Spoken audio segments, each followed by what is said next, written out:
کی ضرورت نہیں ہے، میں شارٹ کرتا ہوں. جتنے بھی میں نے نام لیے ریکارڈ میں آ گئے ہیں سارے، یہ سب غلط تفسیر کر رہے ہیں. اس کی تو کچھ اور ہی تفسیر ہے. میں تو یہ تفسیر اپنی طرف سے نہیں کر رہا.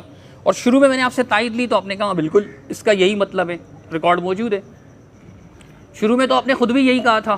اب آپ کے ذہن میں اگر کوئی اور نقطہ آ گیا جس کی بنیاد پر آپ مزید اپنی بات کو منقح فرمانا چاہ رہے ہیں تو یہ ایک الگ بات ہے. باقی آپ نے کہا مطلب آیت کا مفہوم اگر میں غلط بیان کر رہا ہوں تو یہ سارے مفسرین بھی اگر غلط بیان کر رہے ہیں تو صحیح مفہوم کیا ہے بھائی؟ آپ بتائیے نا. میں نے تو آپ سے پوچھا ہے کہ آپ بتائیے. ہم تو صاف صاف کہہ رہے ہیں قفا یقو کفون کے معنی اتباع کرنا ہوتا ہے، پیروی کرنا ہوتا ہے، پیچھے چلنا ہوتا ہے. اور یہ مفہوم اور سب نے بیان کیا ہے، مفسرین نے بھی بیان کیا، آپ کے یہاں بھی بیان ہوا ہے، ہمارے یہاں بھی بیان ہوا ہے، سبھی بیان کرتے ہیں. میں تو ایک ایسی چیز بیان کر رہا ہوں جو متفق علیہ ہے، اس پر اختلاف نہیں ہے، متفق علیہ. اگر آپ کے ذہن میں کوئی اور مفہوم ہے اس کا تو آپ کو پیش کرنا چاہیے. اب ایک طرف مفتی صاحب فرماتے ہیں کہ بات گچ پچ ہو رہی ہے، پھر مفتی صاحب مثالیں بھی دیتے ہیں تو بات تو گچ پچ ہو جاتی ہے. پھر تو بہرحال صحابہ کا عمل آپ، میں نے کہا مثال پیش کیجئے، کوئی واقعی مثال پیش کیجئے اور اس کی دلیل نہ ہو. واقعی مثال پیش کیجئے اور اس کی دلیل نہ ہو، اور واقعہ مکمل و اختصار نہ ہو اس میں. کہہ رہا ہوں نا کہ ایک احتمال ہے، اذا جاء الاحتمال بطل الاستدلال. ایک متفق علیہ اصول ہے کہ جب کسی چیز میں احتمال، ڈاؤٹ آ جاتا ہے نا، ڈاؤٹ، تو استدلال باطل ہو جاتا ہے. تو یہ ڈاؤٹ ہے کہ یہاں اختصار ہے اور اس کی بنیاد میں نے پیش کی. آپ کہہ رہے ہیں کہ جی میں جواب، مطلب آپ نے اعتراف کیا، میں نے اس قدر اعتراف کیا تو میں نے آگے بار بار وضاحت بھی کی کہ اس کی وجہ یہ ہے کہ اختصار ہے. اور اس کی وجہ بھی میں یہ کہہ رہا ہوں کہ اللہ جب قرآن میں منع فرما رہا ہے تو صحابہ ممنوع عمل کیسے کر سکتے ہیں؟ ہمارا تو صحابہ کے بارے میں حسن ظن ہے کہ وہ قرآن و سنت پر عمل کرنے والے تھے، مخالفت کرنے والے نہیں تھے. اگر آپ سمجھتے ہیں کہ یہاں ان سے مخالفت واقع ہوئی اور نہیں ہوئی ہے تو اس کی وجہ یہ کہ اس آیت کا یہ مفہوم ہی نہیں ہے، تو پھر آپ وہ مفہوم بھی تو واضح کریں نا جو پنہاں ہے. آپ اس کی مطلب میں مفہوم واضح کرتا ہوں. ایک منٹ صبر کیجیے گا، دو باتیں رہیں گی. نہیں، ایک منٹ صبر کیجیے گا.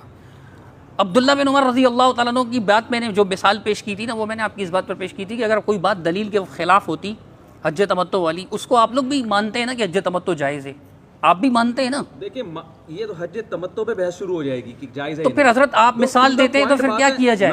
ٹو دی پوائنٹ پہ تقلید پر آ جائیے. دعویٰ آپ دعویٰ ہی نہیں کر رہے. تفسیر بیضاوی اور فلانی تفسیر میں کیوں نہیں آ رہا؟ آپ عبارت پیش کریں گے، میں اس عبارت کا مطلب بتاؤں گا، تو ڈائریکٹ ہم قرآنی کا مطلب پہ آ جائیں. تفسیر کی میں ایک مطلب بتاؤں گا، آپ کہیں گے اس نے یہ لکھا ہے، میں اس کا، یہ سارا ہمارا جو ہے نا تو یہ 6 مہینے تک بحث چلے گی. مفتی صاحب میں اگر تو کہہ رہا ہوں تفسیروں کو رکھو ایک طرف. مفتی صاحب میری بات سنیں. میں کہہ رہا ہوں قرآن کی آیت کی یہ تفسیر کا یہ مطلب اگر ہے تو صحابہ نے اس آیت کی مخالفت کیوں کی؟ اگر یہ مطلب نہیں ہے تو پھر کیا مطلب ہے؟ آپ بتاؤ نا. آپ بولو. نہیں، میں نے تو بتایا اور مفسرین کے حوالے بھی دیے، اور ایسے لوگوں کے جو آپ کے یہاں بھی قابل عزت اور قابل احترام ہیں. آپ جو بتا رہے ہیں یہ مطلب ہے. یہ مطلب نہیں ہے کیا؟ صحابہ نے جب تابعین، نہیں یہ مطلب نہیں ہے مفتی صاحب. کیا یہ مطلب نہیں ہے؟ نہیں یہ مطلب نہیں ہے. جو پھر کیا ہے بتائیں؟ سے کوئی تعلق ہی نہیں. یہ سارے مفسرین نے غلط مطلب بیان کیا. ایک منٹ ٹھہریے گا مفتی صاحب، مفتی صاحب ایک منٹ ٹھہریے گا پلیز، ایک منٹ ٹھہریے گا. اگر اس کا یہ مطلب نہیں ہے، جن مفسرین نے یہ مطلب بیان کیا انہوں نے غلط بیان کیا. دیکھو بھاڑ میں جائے مفسرین کی جو ہے نا ایک طرف. یہ تو آپ زیادتی کر رہے ہیں، جذباتی ہو گئے آپ، جذباتی ہو گئے. احترام کے خلاف ہے یہ جملہ. احترام کی بات کیا کر رہے ہیں آپ؟ مفسرین کی طرف مجھے لے کر آ رہے ہو یار، ایک ایک عبارت میں پڑھ باڑ میں جائیں تو سخت جملہ ہے، آپ غصے میں ہو گئے. آپ بات کر رہے ہو قرآن و سنت کی، میں صحابہ کی بات کر رہے ہو بیٹھ کے. پانی دو تو آپ جناب سیدھی سی بات جو 1 گھنٹے سے میرا ٹائم ویسٹ کرنے کے لیے آپ بیٹھے ہوئے یہاں پہ، کوئی بات ہے یہ؟ گدھے کی طرح ہم چیختے رہے اور جناب بے فضول بات پہ. میں کہہ رہا ہوں قرآن کی آیت ولا تقف ما لیس لک بہ علم کا اگر یہ مطلب ہے کہ بغیر دلیل کے، میں کہتا ہوں اگر یہ مطلب نہیں ہے تو پھر آپ بتائیے نا کہ کیا مطلب ہے. میں بھی تو کہہ رہا ہوں کسی تابعی کا، کسی صحابی کا، یا کسی عامی کا، کسی عالم کو فالو کرنا، بشرطے کہ وہ عالم کوئی گلاس پانی دیں، کافی غصہ آ رہا ہے، کو فالو کرنے والا ہو، قرآن و سنت کا عالم ہو. پانی دیں گلاس. مفتی صاحب کو کافی غصہ آ رہا ہے، گلاس پانی عالم. اب دیکھیں فضول باتیں نہیں کریں. میں فضول بات نہیں کر رہا. بات جو ہو رہی ہے میری سنیں آپ بیٹھ کے. میں سن رہا ہوں آپ کی بات، ایسا تو نہیں کہ نہیں سن رہا. بہت کام لینے درمیان میں، ٹھیک ہے نا. ایسا سیاست نہیں ہے کوئی. میں یہ کہہ رہا ہوں کہ قرآن کوئی یہ پانی پی لیں آپ. نہیں مجھے پانی نہ پلائیں، میں جب پینا ہوگا میں نے خود پی لوں گا، ٹھیک ہے نا. ایک عامی آدمی جب کسی عالم کی اتباع کرتا ہے اس اعتماد کی بیس پر کہ یہ مجھ سے زیادہ پڑھا لکھا ہے، مجھ سے زیادہ قرآن و سنت کو مانتا ہے اور اس میں دیانتداری ہے، یہ قرآن و سنت کے خلاف فتویٰ نہیں دے گا، تو ایسی اتباع یہ بغیر علم کے اتباع ہے ہی نہیں. یہ اس تقلید میں داخل ہے جو جائز تقلید ہے. اس کو آپ لا تقف ما لیس لک بہ علم میں داخل کر ہی نہیں سکتے، بلکہ یہ علم کے ساتھ کسی کی اتباع کی جا رہی ہے، یہ جائز عمل ہے. جیسے کہ تابعین نے صحابی کی اتباع کی, بعد والے لوگ آپ کے عوام جو ہے اہل حدیث علماء کی اتباع کر رہی ہے, سب تقلیدی ہو رہا ہے. کیوں؟ وہ کہتے ہیں کہ یار یہ قرآن و سنت کو فالو کرتے ہیں, لہذا ہم ان کی بات کو اگر ہم مانیں گے تو یہ ہمیں صحیح فتویٰ دیں گے, تو لہذا وہ اس عمل, وہ یہ صدیوں سے یہ عمل چلتا چلا آ رہا ہے. ایسے آدمی کی دیکھیں تقلید کی دو قسمیں, ایک ہے اندھی تقلید, ایک تقلید علی وجہ البصیرہ. اندھی تقلید یہ ہے کہ قرآن جو کہہ رہا ہے وَلَا تَقْفُ مَا لَيْسَ لَكَ بِعِلْمٍ, جس چیز کا علم ہی نہیں ہے, جس آدمی کے برحق ہونے کی دلیل ہی نہیں ہے, تم اس کو فالو کر رہے ہو. لیکن جس شخص کے برحق ہونے کی آپ کے پاس دلیل ہے کہ یہ قرآن و سنت کا مجھ سے بڑا عالم ہے اور یہ پرہیزگار ہے, یہ خدا کا خوف رکھتا ہے, اس شخص کے فتوے کو فالو کرنا یہ لا تقف ما لیس لک بعلم میں داخل نہیں ہے, کیونکہ عامی آدمی کے لیے اتنا علم کافی ہے کہ سامنے والا مجھ سے بڑا عالم ہے, اس کے پاس دلائل مجھ سے زیادہ ہیں. مجھے بھی موقع دیجیے گا, میں پہلے بات تو مکمل کر لوں نا. سامنے والا مجھ سے بڑا عالم ہے, وہ اللہ کو حاضر ناظر جان کر صحیح جواب دے رہا ہے کیونکہ اس میں تقویٰ ہے, پرہیزگاری ہے. اس پر اس کے پاس دلیل ہو کہ یہ صحیح عالم ہے. جب اس پر دلیل ہو گئی کہ صحیح بھی ہے اور اللہ کا خوف بھی رکھتا ہے, تو پھر ہر مسئلے پر اس کے ذمے دلیل پیش کرنا نہ اس کے ذمے ہے نہ اس کے ذمے ہے کہ وہ. تو تقلید کی دو قسمیں ہیں, ایک اندھی تقلید ہوتی ہے, ایک تقلید علی وجہ البصیرہ ہوتی ہے. تو قرآن جو منع کر رہے ہے کہ لا تقف ما لیس لک بہ علم, اس سے مراد اندھی تقلید ہے جو جاہل لوگ اپنے پیروں کی کر رہے ہوتے ہیں, یا جاہلوں کی کر رہے ہوتے ہیں, یا ان علماء کی کر رہے ہوتے ہیں جو متبع سنت نہیں ہوتے. یہ ہے جو آپ نے اتنی سی بات کو آدھا گھنٹہ جو ہے نا وہ لپیٹا ہے. تو میں آپ سے پھر مطالبہ کر رہا ہوں کہ صحابہ کرام اور تابعین کے دور میں بہت کثرت سے ایسا ہوا ہے کہ صحابہ سے انہوں نے مسئلہ پوچھا, انہوں نے دلیل کے بغیر جواب دیا. تو یہ عمل آپ کے مطابق تقلید ہے, کیونکہ آپ کہہ رہے ہیں بغیر دلیل کے کسی کی بات کو مان لینا. آپ نے خود اعتراف کیا یہ تقلید ہے. تو یہ حرام کام کیا, یہ جائز کام. میں نے تو آیت کی تفسیر پیش کر دی کہ اگر کسی عالم کے برحق ہونے پر آپ کو اطمینان ہے, دلائل کی دنیا میں آپ کو اطمینان ہو گیا کہ یہ قرآن و سنت کا علم مجھ سے زیادہ رکھتا ہے اور یہ آدمی خدا کا خوف بھی رکھتا ہے, کیونکہ بعض قرآن و سنت کا علم رکھتے ہیں لیکن بکے ہوئے ہوتے ہیں, آپ کو اطمینان ہو گیا, تو عامی آدمی کے لیے اتنا اطمینان کافی ہے. اب اگر وہ اس عالم سے مسئلہ پوچھتا ہے اور وہ عالم اس کا جواب دیتے ہیں, تو حالانکہ یہاں دلیل نہیں ہے, لیکن یہ وہ تقلید ہو رہی ہے جو جائز تقلید ہے, یہ ناجائز تقلید نہیں ہے. اس کے ناجائز ہونے کی قرآن و سنت میں کوئی دلیل نہیں ہے, کیونکہ تابعین صحابہ سے یہ صدیوں سے تواتر کے ساتھ یہ عمل چلا. حضرت مجھے بھی موقع دیجیے. ہاں جی, آپ جو بار بار مثال دے رہے ہیں کہ عامی آپ سے مسئلہ پوچھتا ہے, تو یہ تقلید ہے ہی نہیں نا سرے سے.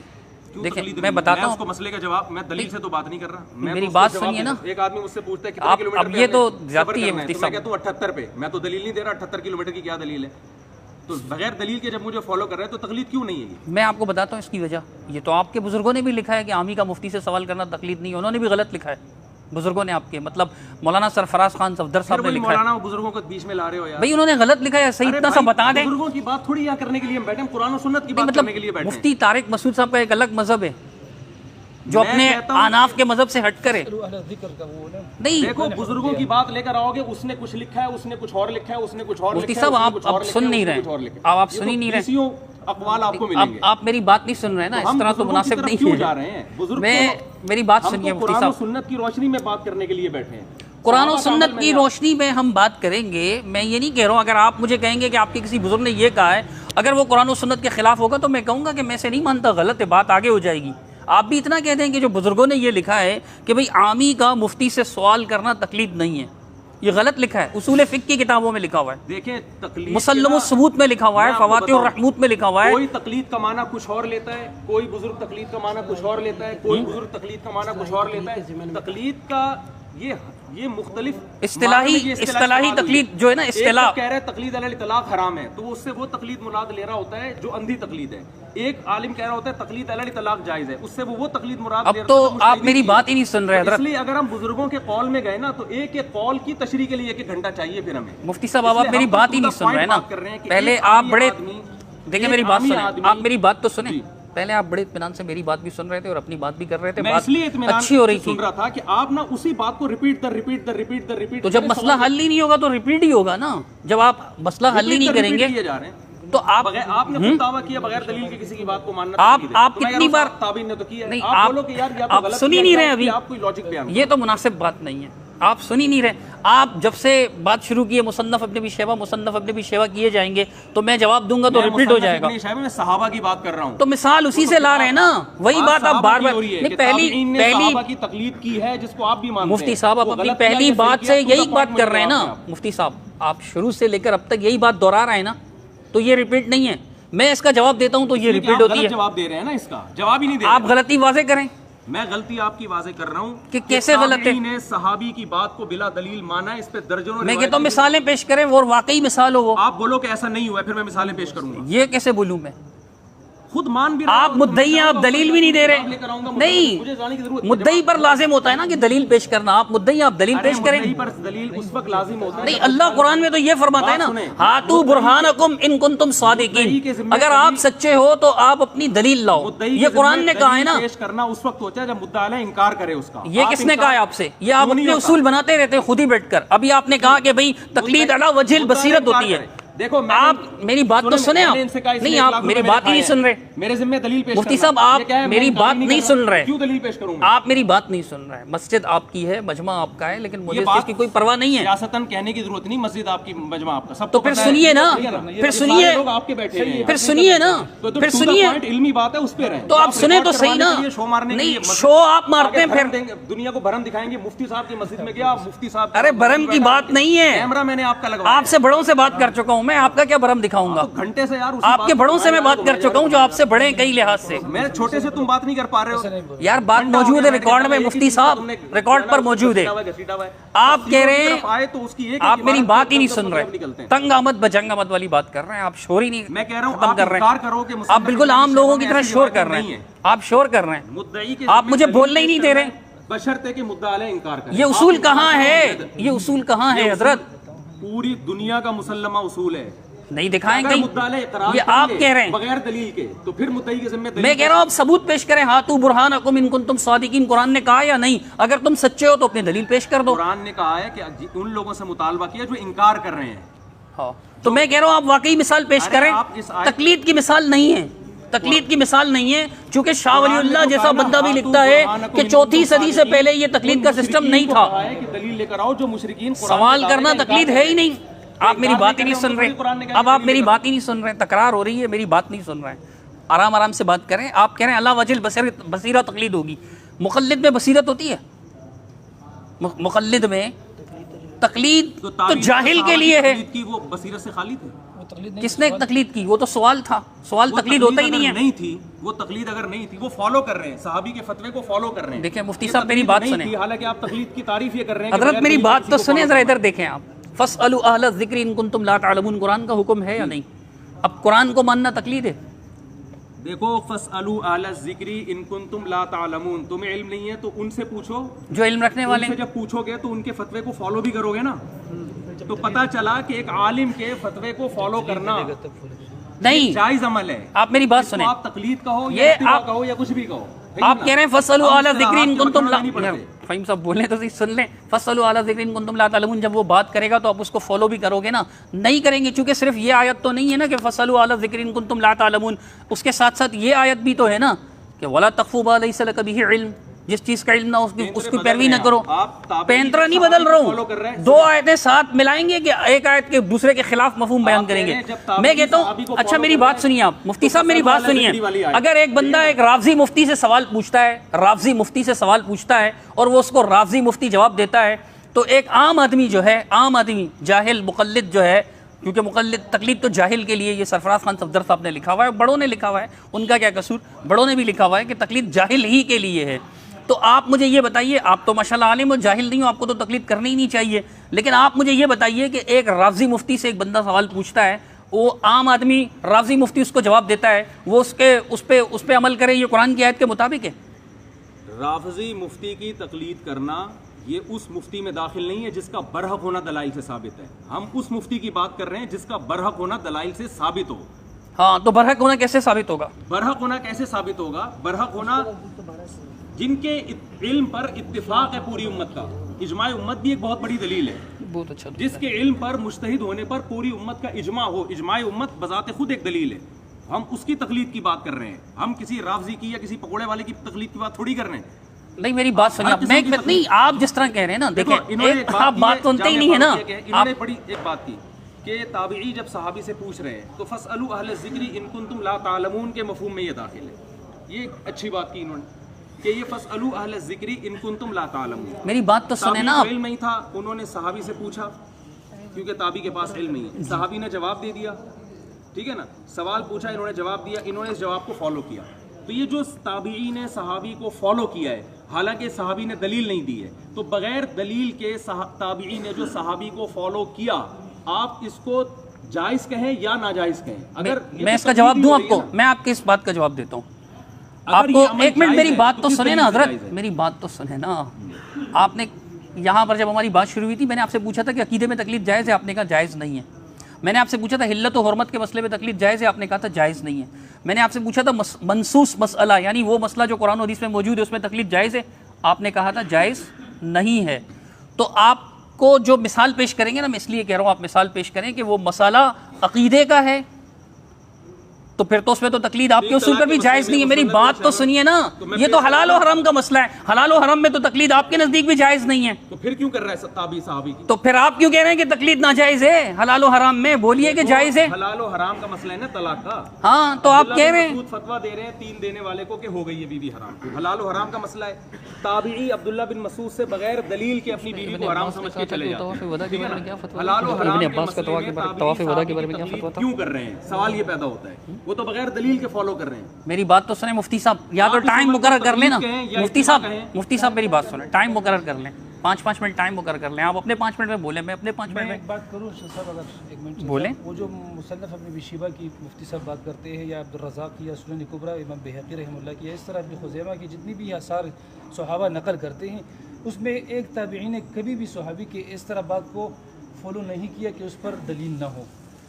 اگر صحابی سے اس نے نہیں پوچھا ہوا ہو تو اسی باب میں اللہ کی نبی سے وہی روایت نقل ہوتی ہے. دیکھیں میں آپ کی بات سمجھ گیا، بہت اچھی بات کی، بہت بہترین بات کی آپ نے کہ تابعی نے صحابی کو فالو کیا، دلیل کا مطالبہ تو نہیں کیا، لیکن فی نفسی ہی دلیل اس پر موجود تھی. ٹھیک ہے نا، فی نفسی ہی دلیل موجود تھی، لیکن تابعی نے صحابی سے دلیل پوچھی نہیں. دلیل معلوم تھا سب، تابعی کو معلوم ہوتی تو پھر صحابی سے کیوں پوچھتے؟ وہ جب دلیل تابعی کو معلوم ہوتی تو کیوں پوچھتے؟ بعض اوقات معلوم بات پہ بھی سوال کیا جاتا ہے، سوال اس لیے کیا جاتا ہے کہ اس پر دلیل ہے یا نہیں ہے، تو اس نے جب کنفرم ہو جاتا ہے. تو کنفرم کرنے کے لیے اس نے کہا دلیل تو موجود تھا اصل میں اللہ کی نبی سے، لیکن کچھ مسائل ایسے ہوتے ہیں ماشاءاللہ، یعنی آپ کا دیکھیں ہر چیز کو تنقیح کرنی پڑتی ہے نا سمجھنے کے لیے. تابعی نے صحابی سے طلاق کا مسئلہ پوچھا، ٹھیک ہے نا، صحابی نے فتویٰ دیا کہ ہو گئی ہے، ٹھیک ہے. تو تابعی کے پاس دلیل موجود نہیں تھی، تبھی تو صحابی سے پوچھا. ہوتی تو کیوں پوچھتے وہ؟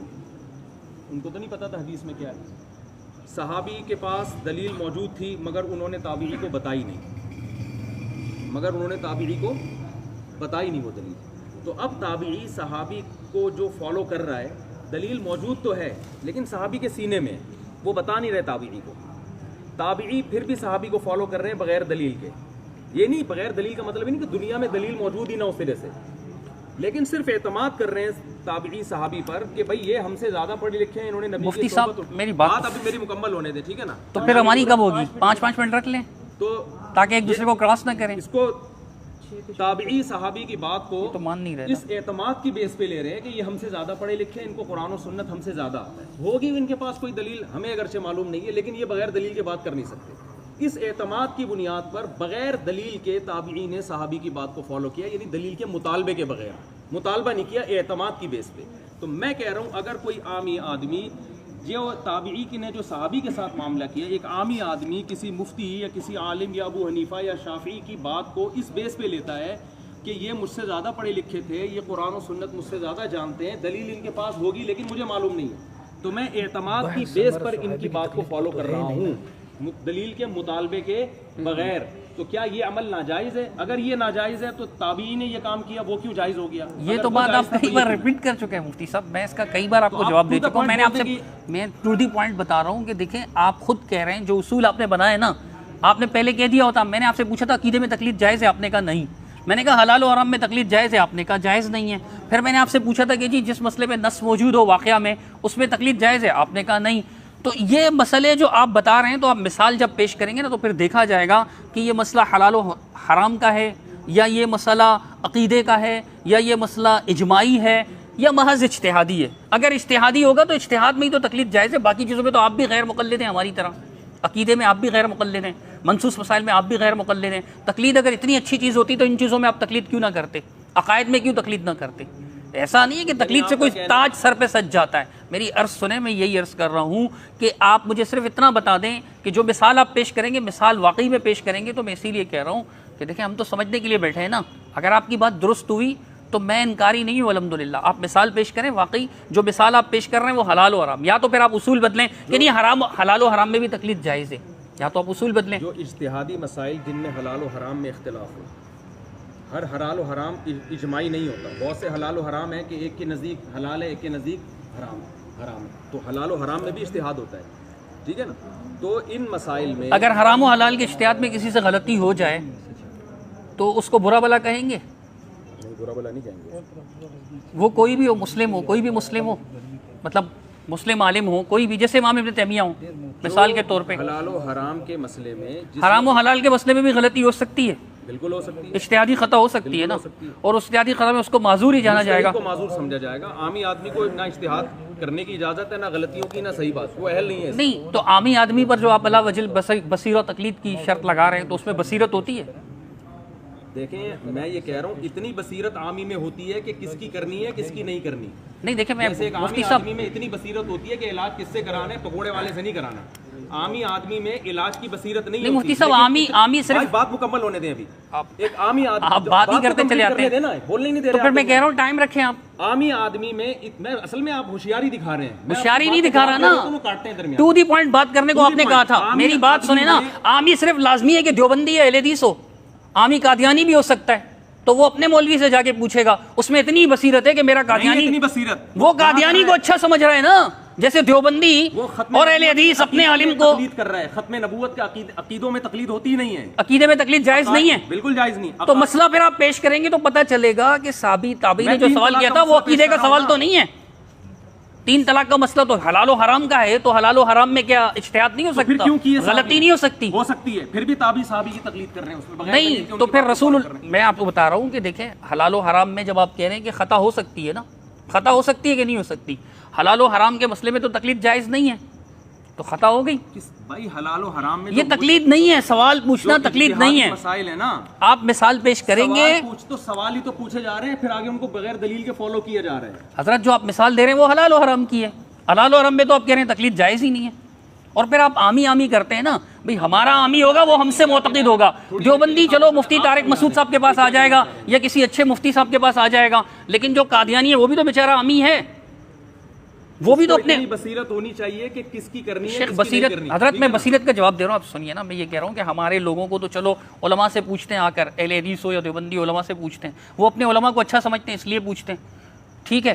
ہمارے کچھ لوگ آپ سے بھی پوچھ لیتے ہیں، آپ کو اچھا سمجھتے ہیں تو آپ سے پوچھ لیں، آپ کے کچھ لوگ ہم سے بھی پوچھ لیتے ہیں، ہمیں اچھا سمجھتے ہیں تو پوچھ لیتے ہیں، لیکن اسی طرح قادیانی اپنے والے کو اچھا سمجھتا ہے، رافضی اپنے والے کو اچھا سمجھتا ہے، وہ تو سمجھتا ہے یہ آیت اللہ ہے جی، اتنی بڑی پگڑی باندھی ہوئی ہے اس نے، مفتی صاحب سے زیادہ بڑی پگڑی ہے اس کی، مفتی صاحب صرف قمیص شلوار میں آتے ہیں، وہ تو جبہ بھی ڈال کر آتے ہیں، مفتی صاحب 12 سال پڑھے ہوئے ہیں تو وہ 16 سال پڑھ کے آیت اللہ بن چکے ہیں، پھر مجتہد بن چکے ہیں، وہ ان کو بہت بڑا اچھا سمجھ رہے ہوتے ہیں، اچھا گمان کر رہے ہوتے ہیں، اس میں اتنی بصیرت ہے، تو یہ تو دلیل نہیں ہوگی نا، اس لیے اتنی بصیرت نہیں ہے، وہ جان کر گمراہی پر جمع ہوا ہے۔ اگر اتنی بصیرت ہوتی تو اللہ اس کو اس سے زیادہ کا تو مکلف ایسا ہی فتویٰ دیکھیں نا، میں آپ کو بتا رہا ہوں، میں عرض کر رہا ہوں کہ ایسی ہی بات جو میں آپ نے کہی کہ بھئی وہ جان بوجھ کر گمراہی پر، ایسے تو ان کے مولوی ان کو کہہ دیں گے کہ یہ جو ان کے عوام دیوبندی اور اہل حدیث ہے، گورنمنٹ کی طرف سے کوئی پابندی نہیں ہے، ہم تو پھر وہ آپ کو کہہ دیں گے گورنمنٹ کی طرف سے پابندی نہیں ہے اس لیے طارق مسعود صاحب نے ایسا کہہ دیا۔ دلیل سے بات کریں گے نا، دلیل تو پھر قرآن سے پیش کریں نا آپ، قرآن تو یہ کہتا ہے کہ اتبعوا ما، میں تو ولا تکفو جو پیش کر چکا ہوں، ابھی تک وہ کلیئر نہیں ہوا۔ دلیل پیش کر رہے ہیں، فاسألوا اہل الذکر ان کنتم لا تعلمون، تو حضرت یہ تقلید نہیں ہے، عالم نہیں ہو، تم مفتی نہیں ہو، تم مجتہد نہیں ہو، تو اہل علم کو فالو کرو، تو یہ تقلید نہیں ہے، اللہ کا حکم ماننا تقلید ہے، یہ تو جائز ہے۔ نہیں اللہ کا حکم ماننا تقلید ہے،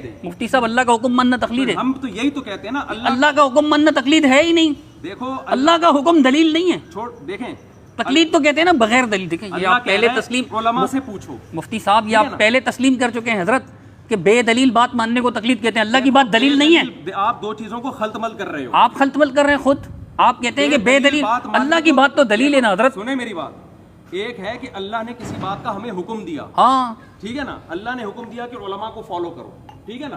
نہیں یہ کہاں ہے کہ اللہ نے کہا علماء کو فالو کرو؟ فَاسْأَلُوا أَهْلَ الذِّكْرِ إِن كُنتُمْ تو سوال کا کہا ہے، فالو کرنے کا تو نہیں کہا ہے. سوال کیا فالو نہ کرنے کے لیے کرے گا یا فالو کرنے کے لیے؟ اگر وہ غلط جواب دے تو اس کو فالو کرنا چاہیے.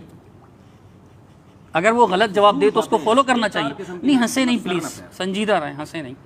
اس کو پتہ کیسے چلے گا حضرت کہ یہ جواب صحیح دے رہا ہے غلط دے رہا ہے؟ اگر اس کو پتہ ہوتا تو عالم کے پاس جانے کی ضرورت کیا ہے؟ تو پھر اس رافضی کو کیسے پتہ چلے گا؟ رافضی عامی پکوڑے والے کو رافضی کو عقیدے میں پتہ چل جائے گا. اچھا عقیدے میں خود تحقیق کرنا ہر یار عامی کو عقیدے کا پتہ ہے، عامی کو عقیدے کا پتہ ہے، عام آدمی کو اس پر واجب ہے کہ وہ عقیدہ، کیونکہ قرآن و سنت نے عقیدے کے بحث کو اتنا واضح بیان کر دیا کہ اس میں علماء سے پوچھنے کی ضرورت ہی نہیں ہے، جو بیسک عقائد ہے. عقیدے کا سوال جائز نہیں ہے، عقیدے پہ سوال کرنا جائز نہیں ہے. عقیدے پر عقیدے پہ سوال کرنا جائز ہے، لیکن اس میں تقلید کرنا جائز ہے یا نہیں؟ بالکل جائز نہیں. دیکھیں سوال تقلید بنا رہے ہیں اور پھر جب ہم کہتے ہیں کہ بالکل، اس لیے میں آپ کو بتاتا ہوں سوال تقلید نہیں ہے نا. ابھی چلیں تو صحیح میری بات. جی چلے. جب ایک عامی آدمی عقیدے پہ عالم سے سوال کرے گا تو اس پر واجب ہے کہ اس سے دلیل پوچھے. اگر وہ عالم دلیل نہیں دیتا، اس کے لیے حرام ہے اس کو فالو کرنا. حضرت مفتی صاحب مجھے آپ کی اس بات سے اتفاق ہے، اس کی دلیل دے دیں. مسئلہ حضرت عالم سے پوچھے گا، مفتی صاحب میری بات سنیں. اتنا کافی ہے کہ یہ عالم برحق ہے اور مجھ سے علم میں زیادہ ہے. جیسے کہ تابعین نے صحابہ سے جب مسائل پوچھے ہیں تو اس اعتماد کی بیس پر کہ بھئی ان کو ہم سے زیادہ علم. حضرت مفتی صاحب جب ایک منٹ ٹھہریے گا تو دلیل اس کو پیش کرنی پڑے گی، صرف سوال کافی نہیں. میری بات سنیے، آپ نے کہا بہت اچھی بات کہی کہ بھئی آدمی جب عام آدمی جب کسی عالم آدمی سے یا مفتی صاحب سے عقیدے پر سوال پوچھے گا تو اس پر واجب ہے کہ دلیل مانگے. واجب ہے نا؟ آپ مجھے اس کی دلیل دیں. دلیل مانگنا واجب ہے. یہ کہہ رہے ہیں کہ عام آدمی پکوڑے والا، شربت والا، گنے کے رس والا، گنے کے جوس والا، جوتے پالش کرنے والا مسلمان جب کسی عالم سے، مفتی سے، چلتے پھرتے سے نہیں، پکوڑے والے سے نہیں، مفتی صاحب سے سوال پوچھے گا عقیدے پر تو اس عامی آدمی پر یہ واجب ہے کہ وہ اس عالم سے، مفتی سے دلیل طلب کرے. اس وجوب کی دلیل دیں. اس وجوب کو آپ خود تسلیم کر چکے ہیں کہ عقیدے میں تقلید جائز نہیں ہے، یہ خود آپ تسلیم کر چکے ہیں، ٹھیک ہے نا؟ تو جو آپ کی دلیل ہے وہی میری دلیل. اجتہادی مسائل میں ایک منٹ دیکھیں نا، یہ تو اختلاف ہی نہیں ہے نا کہ آپ اس پہ دلیل مانگ رہے ہیں. حضرت اس طرح اگر دلیل نہیں مانگے گا تو پھر قادیانی بھی برحق ہیں، پھر تو رافضی بھی برحق ہیں. ظاہر ہے پہلے جب تو حق نہ حق کی حق اور ناحق کی تفریق دلیل سے ہوگی نا حضرت. آپ کی بات کا خلاصہ یہی نکال جا سکتا ہے. مثلا آپ کہہ رہے ہیں کہ دیکھیں قادیانی بھی فتویٰ دیتا ہے، اس کا فتویٰ کسی کام کا نہیں ہے، تو مجھے اور آپ کو الحمدللہ بصیرت ہے، الحمدللہ ہمارے لوگوں کو ہے. لیکن ایک مثال کی بات ہے، روافظ بھی فتویٰ تو سب دے رہے ہیں، ہندو بنیے تک فتویٰ دے رہے ہیں، تو ان کا پنڈت جیسے بولتا ہے لوگ وہی کر رہے ہوتے ہیں. عوام کا کیا قصور؟ عوام تو نہیں نا کوئی علماء ہوتے، ان کو کہاں سنسکرت آ رہی ہوتی ہے. میں حضرت یہ عرض کر رہا ہوں کہ یہ واجب ہے. اگر عقیدے پر تقلید، مطلب عقیدے پر وہ تقلید کرے، عقیدے پر اگر وہ سوال کرے گا تو اس پر واجب ہے کہ وہ دلیل مانگے. مفتی صاحب سے بھی لازم ہے کہ حضرت اس کی دلیل دو مجھے آپ. تو میں کہتا ہوں کہ اگر اجتہادی اس کی آپ دلیل دیں تو آپ کہتے ہیں عقیدے میں تقلید جائز نہیں ہے. بات یہ تھی اصل میں کہ میں نے آپ سے پوچھا کہ عقیدے میں تقلید جائز نہیں، واجب ہے دلیل مانگنا، آپ نے یہ ارشاد فرمایا، تو اس کی کیا دلیل ہے؟ آپ نے کہا آپ تسلیم کر چکے ہیں کہ عقیدے میں تقلید جائز نہیں ہے. جی میں مفتی صاحب میری بات سوال مکمل ہو جائے. میں نے عرض کیا تھا کہ ٹھیک ہے یہ بات تو سمجھ میں آ گئی، تو یہ تو دلیل سے ثابت عقیدے میں تقلید جائز نہیں ہے، یہ کس دلیل سے ثابت ہے؟ اس کی کیا دلیل ہے؟ اصول قسم کی بحث نہیں ہے، بالکل یہ جو بات جہاں سے شروع ہوئی تھی تو یہ آپ مجھ سے عقیدے میں تقلید جائز نہیں ہے تو کس دلیل سے جائز نہیں ہے حضرت؟ بتائیے نا. میں نے ایک بات شروع کی دلیل کہ تقلید حرام ہے، میں نے کہا تابعین نے صحابہ. آپ کہہ رہے ہیں نا جیسے تقلید، میں کہتا ہوں نہیں، میں کہتا ہوں کہ تقلید ثابت نہیں ہے تو آپ مجھ سے دلیل مانگتے ہیں. آپ خود کہہ رہے ہیں کہ عقیدے میں تقلید جائز نہیں ہے، تو آپ بھی دلیل دیں نا کہ عقیدے میں تقلید جائز نہیں ہے. اس کی عقلی دلیل ہے، سب آپ سے بھی بڑی دلیل دیں کہ اگر عقیدے میں تقلید جائز ہوتی تو مشرکین جو اپنے باپ دادا کی شرک کے معاملے میں تقلید کر رہے ہوتے، قرآن ان کو اپریشیٹ کر رہا ہوتا. قرآن کہہ رہا ہے وَلَوْ كَانَ آبَاؤُهُمْ لَا يَعْقِلُونَ شَيْئًا وَلَا يَهْتَدُونَ. ان پر دلیل لے کر آؤ جو یہ شرک کر رہے ہیں نا، ہاتھو برہانکم ان کنتم صادقین. اس میں باپ دادا کو فالو کرنا کافی نہیں ہے، بلکہ قرآن کہہ رہا ہے اس کی دلیل لے کر آؤ کہ یہ بتوں کو تم نے کیوں معبود بنا رکھا ہے. اجتہادی مسائل میں کافی ہے. اجتہادی مسائل میں دیکھیں تقلید ہوتی کن چیزوں میں؟ عقیدے میں قرآن اور سنت نے عقیدے کے باب کو اتنا واضح کر دیا. مجھے تک پورا نا بات مکمل کروں، آپ خاموش ہیں. قرآن و سنت نے بیسک عقائد کے باب کو اتنا واضح کر دیا ہے کہ اس میں آپ عالم کو پرکھنے کے لیے بھی دلیل دیکھو گے کہ یہ عالم صحیح ہے بھی کہ نہیں ہے. آواز آئے گی کہ عالم کو پرکھنے کے لیے بھی، ورنہ تو قادیانی بھی صحیح ہو جائیں گے اور ہر ایک صحیح ہو جائے گا نا. تو پہلے یہ عقیدہ بھی اس کا درست ہے یا نہیں، اس کو قرآن و سنت نے، بلکہ یہ تو قرآن غیر مسلموں کے خلاف بھی حجت ہے جو علماء کو سرے سے مانتے ہی نہیں ہیں. ان کو بھی قرآن کہہ رہا ہے کہ ہاتھو برہانکم، جو اپنے شرک ہے اور جو تم آخرت کا انکار کرتے ہو ان پر دلائل لے کر آؤ. ابھی میری طرف توجہ رکھیں آپ. دوسرا مسئلہ ہوتا ہے مسائل کا، عقیدے کی بات تو مکمل، دوسرا مسئلہ ہوتا ہے مسائل کا۔ مسائل کے باب میں وہ مسائل جو اجماعی ہیں، جن کو قرآن و سنت نے اتنی وضاحت سے بیان کر دیا کہ اس میں اختلاف رائے ہو ہی نہیں سکتا، ان میں بھی کسی امام کو، کسی صحابی کو، کسی کو فالو کرنے کی ضرورت نہیں ہے۔ جیسے 5 نمازیں فرض ہیں، نمازوں کی رکعتیں ہیں، حج ہے، عمرہ ہے، یہ سارے موٹے موٹے اسلام کے بیسک مسائل ہیں، ان میں کوئی نہ کسی کے کو فالو کرنے کی ضرورت نہیں۔ کچھ مسائل ایسے ہیں جن میں اختلاف ہے، اس لیے کہ حدیث ادھر بھی ہے اور حدیث ادھر بھی ہے، اور ادھر بھی قرآن کی آیت ہے تو اس کے اپوزٹ دوسری حدیث ملے گی ہمیں، اس میں ایک عامی آدمی کنفیوز ہوتا ہے، کیونکہ اس میں اس کے پاس ضروری ہے کہ یا تو وہ خود مجتہد ہو، قرآن و سنت کا اتنا گہرا مطالعہ ہو کہ ایک ایک حدیث کی سند کی بھی اس کو تحقیق ہو، اور ایک ایک حدیث کا مفہوم بھی اس کے سامنے واضح ہو، ترجمہ بھی کتابوں سے نہ پڑھتا ہو، خود عربی اتنی جانتا ہو۔ اس پوری تفصیل کے بعد اللہ نے اس کو فہم و فراست بھی دی ہو، قرآن و سنت سے مسائل کے اخذ کرنے کا سلیقہ بھی دیا ہو۔ تو کسی کے اندر اگر یہ صلاحیت ہے کہ وہ براہ راست مسائل نکال سکتا ہے تو اس کے لیے بھی کسی دوسرے کی تقلید حرام ہے، لیکن جس کے اندر یہ صلاحیت نہیں ہے، اس کے پاس نہ تو خود یہ صلاحیت ہے کہ براہ راست قرآن سے مسائل نکال سکتا ہے، نہ وہ خود یہ صلاحیت ہے، تو اب وہ اس کے پاس اس کے علاوہ کوئی آپشن بچتا نہیں ہے کہ جس میں یہ صلاحیت ہے اس کو فالو کرنا شروع کر دے۔ لیکن جس کی صلاحیت ہے یا نہیں ہے اس کو پہلے پرکھے گا، ایسے نہیں کہ کسی کے بھی پیچھے چالنا شروع، جیسے تابعین نے صحابہ کو پر اعتماد کیا اور بالکل صحیح اعتماد کیا، بعد والے لوگوں نے چاروں اماموں پر اعتماد کیا اور بالکل صحیح اعتماد کیا، کیونکہ پوری امت نے ان پر اعتماد کیا۔ تو یہ عمل آپ اس کو بتائیں کہ یہ ناجائز ہے، ٹھیک ہے نا؟ میں نے آپ کی بات توجہ سے مائک دے دیجیے، بیچ میں رکھ لیتے ہیں، دونوں کی آواز آتی ہے۔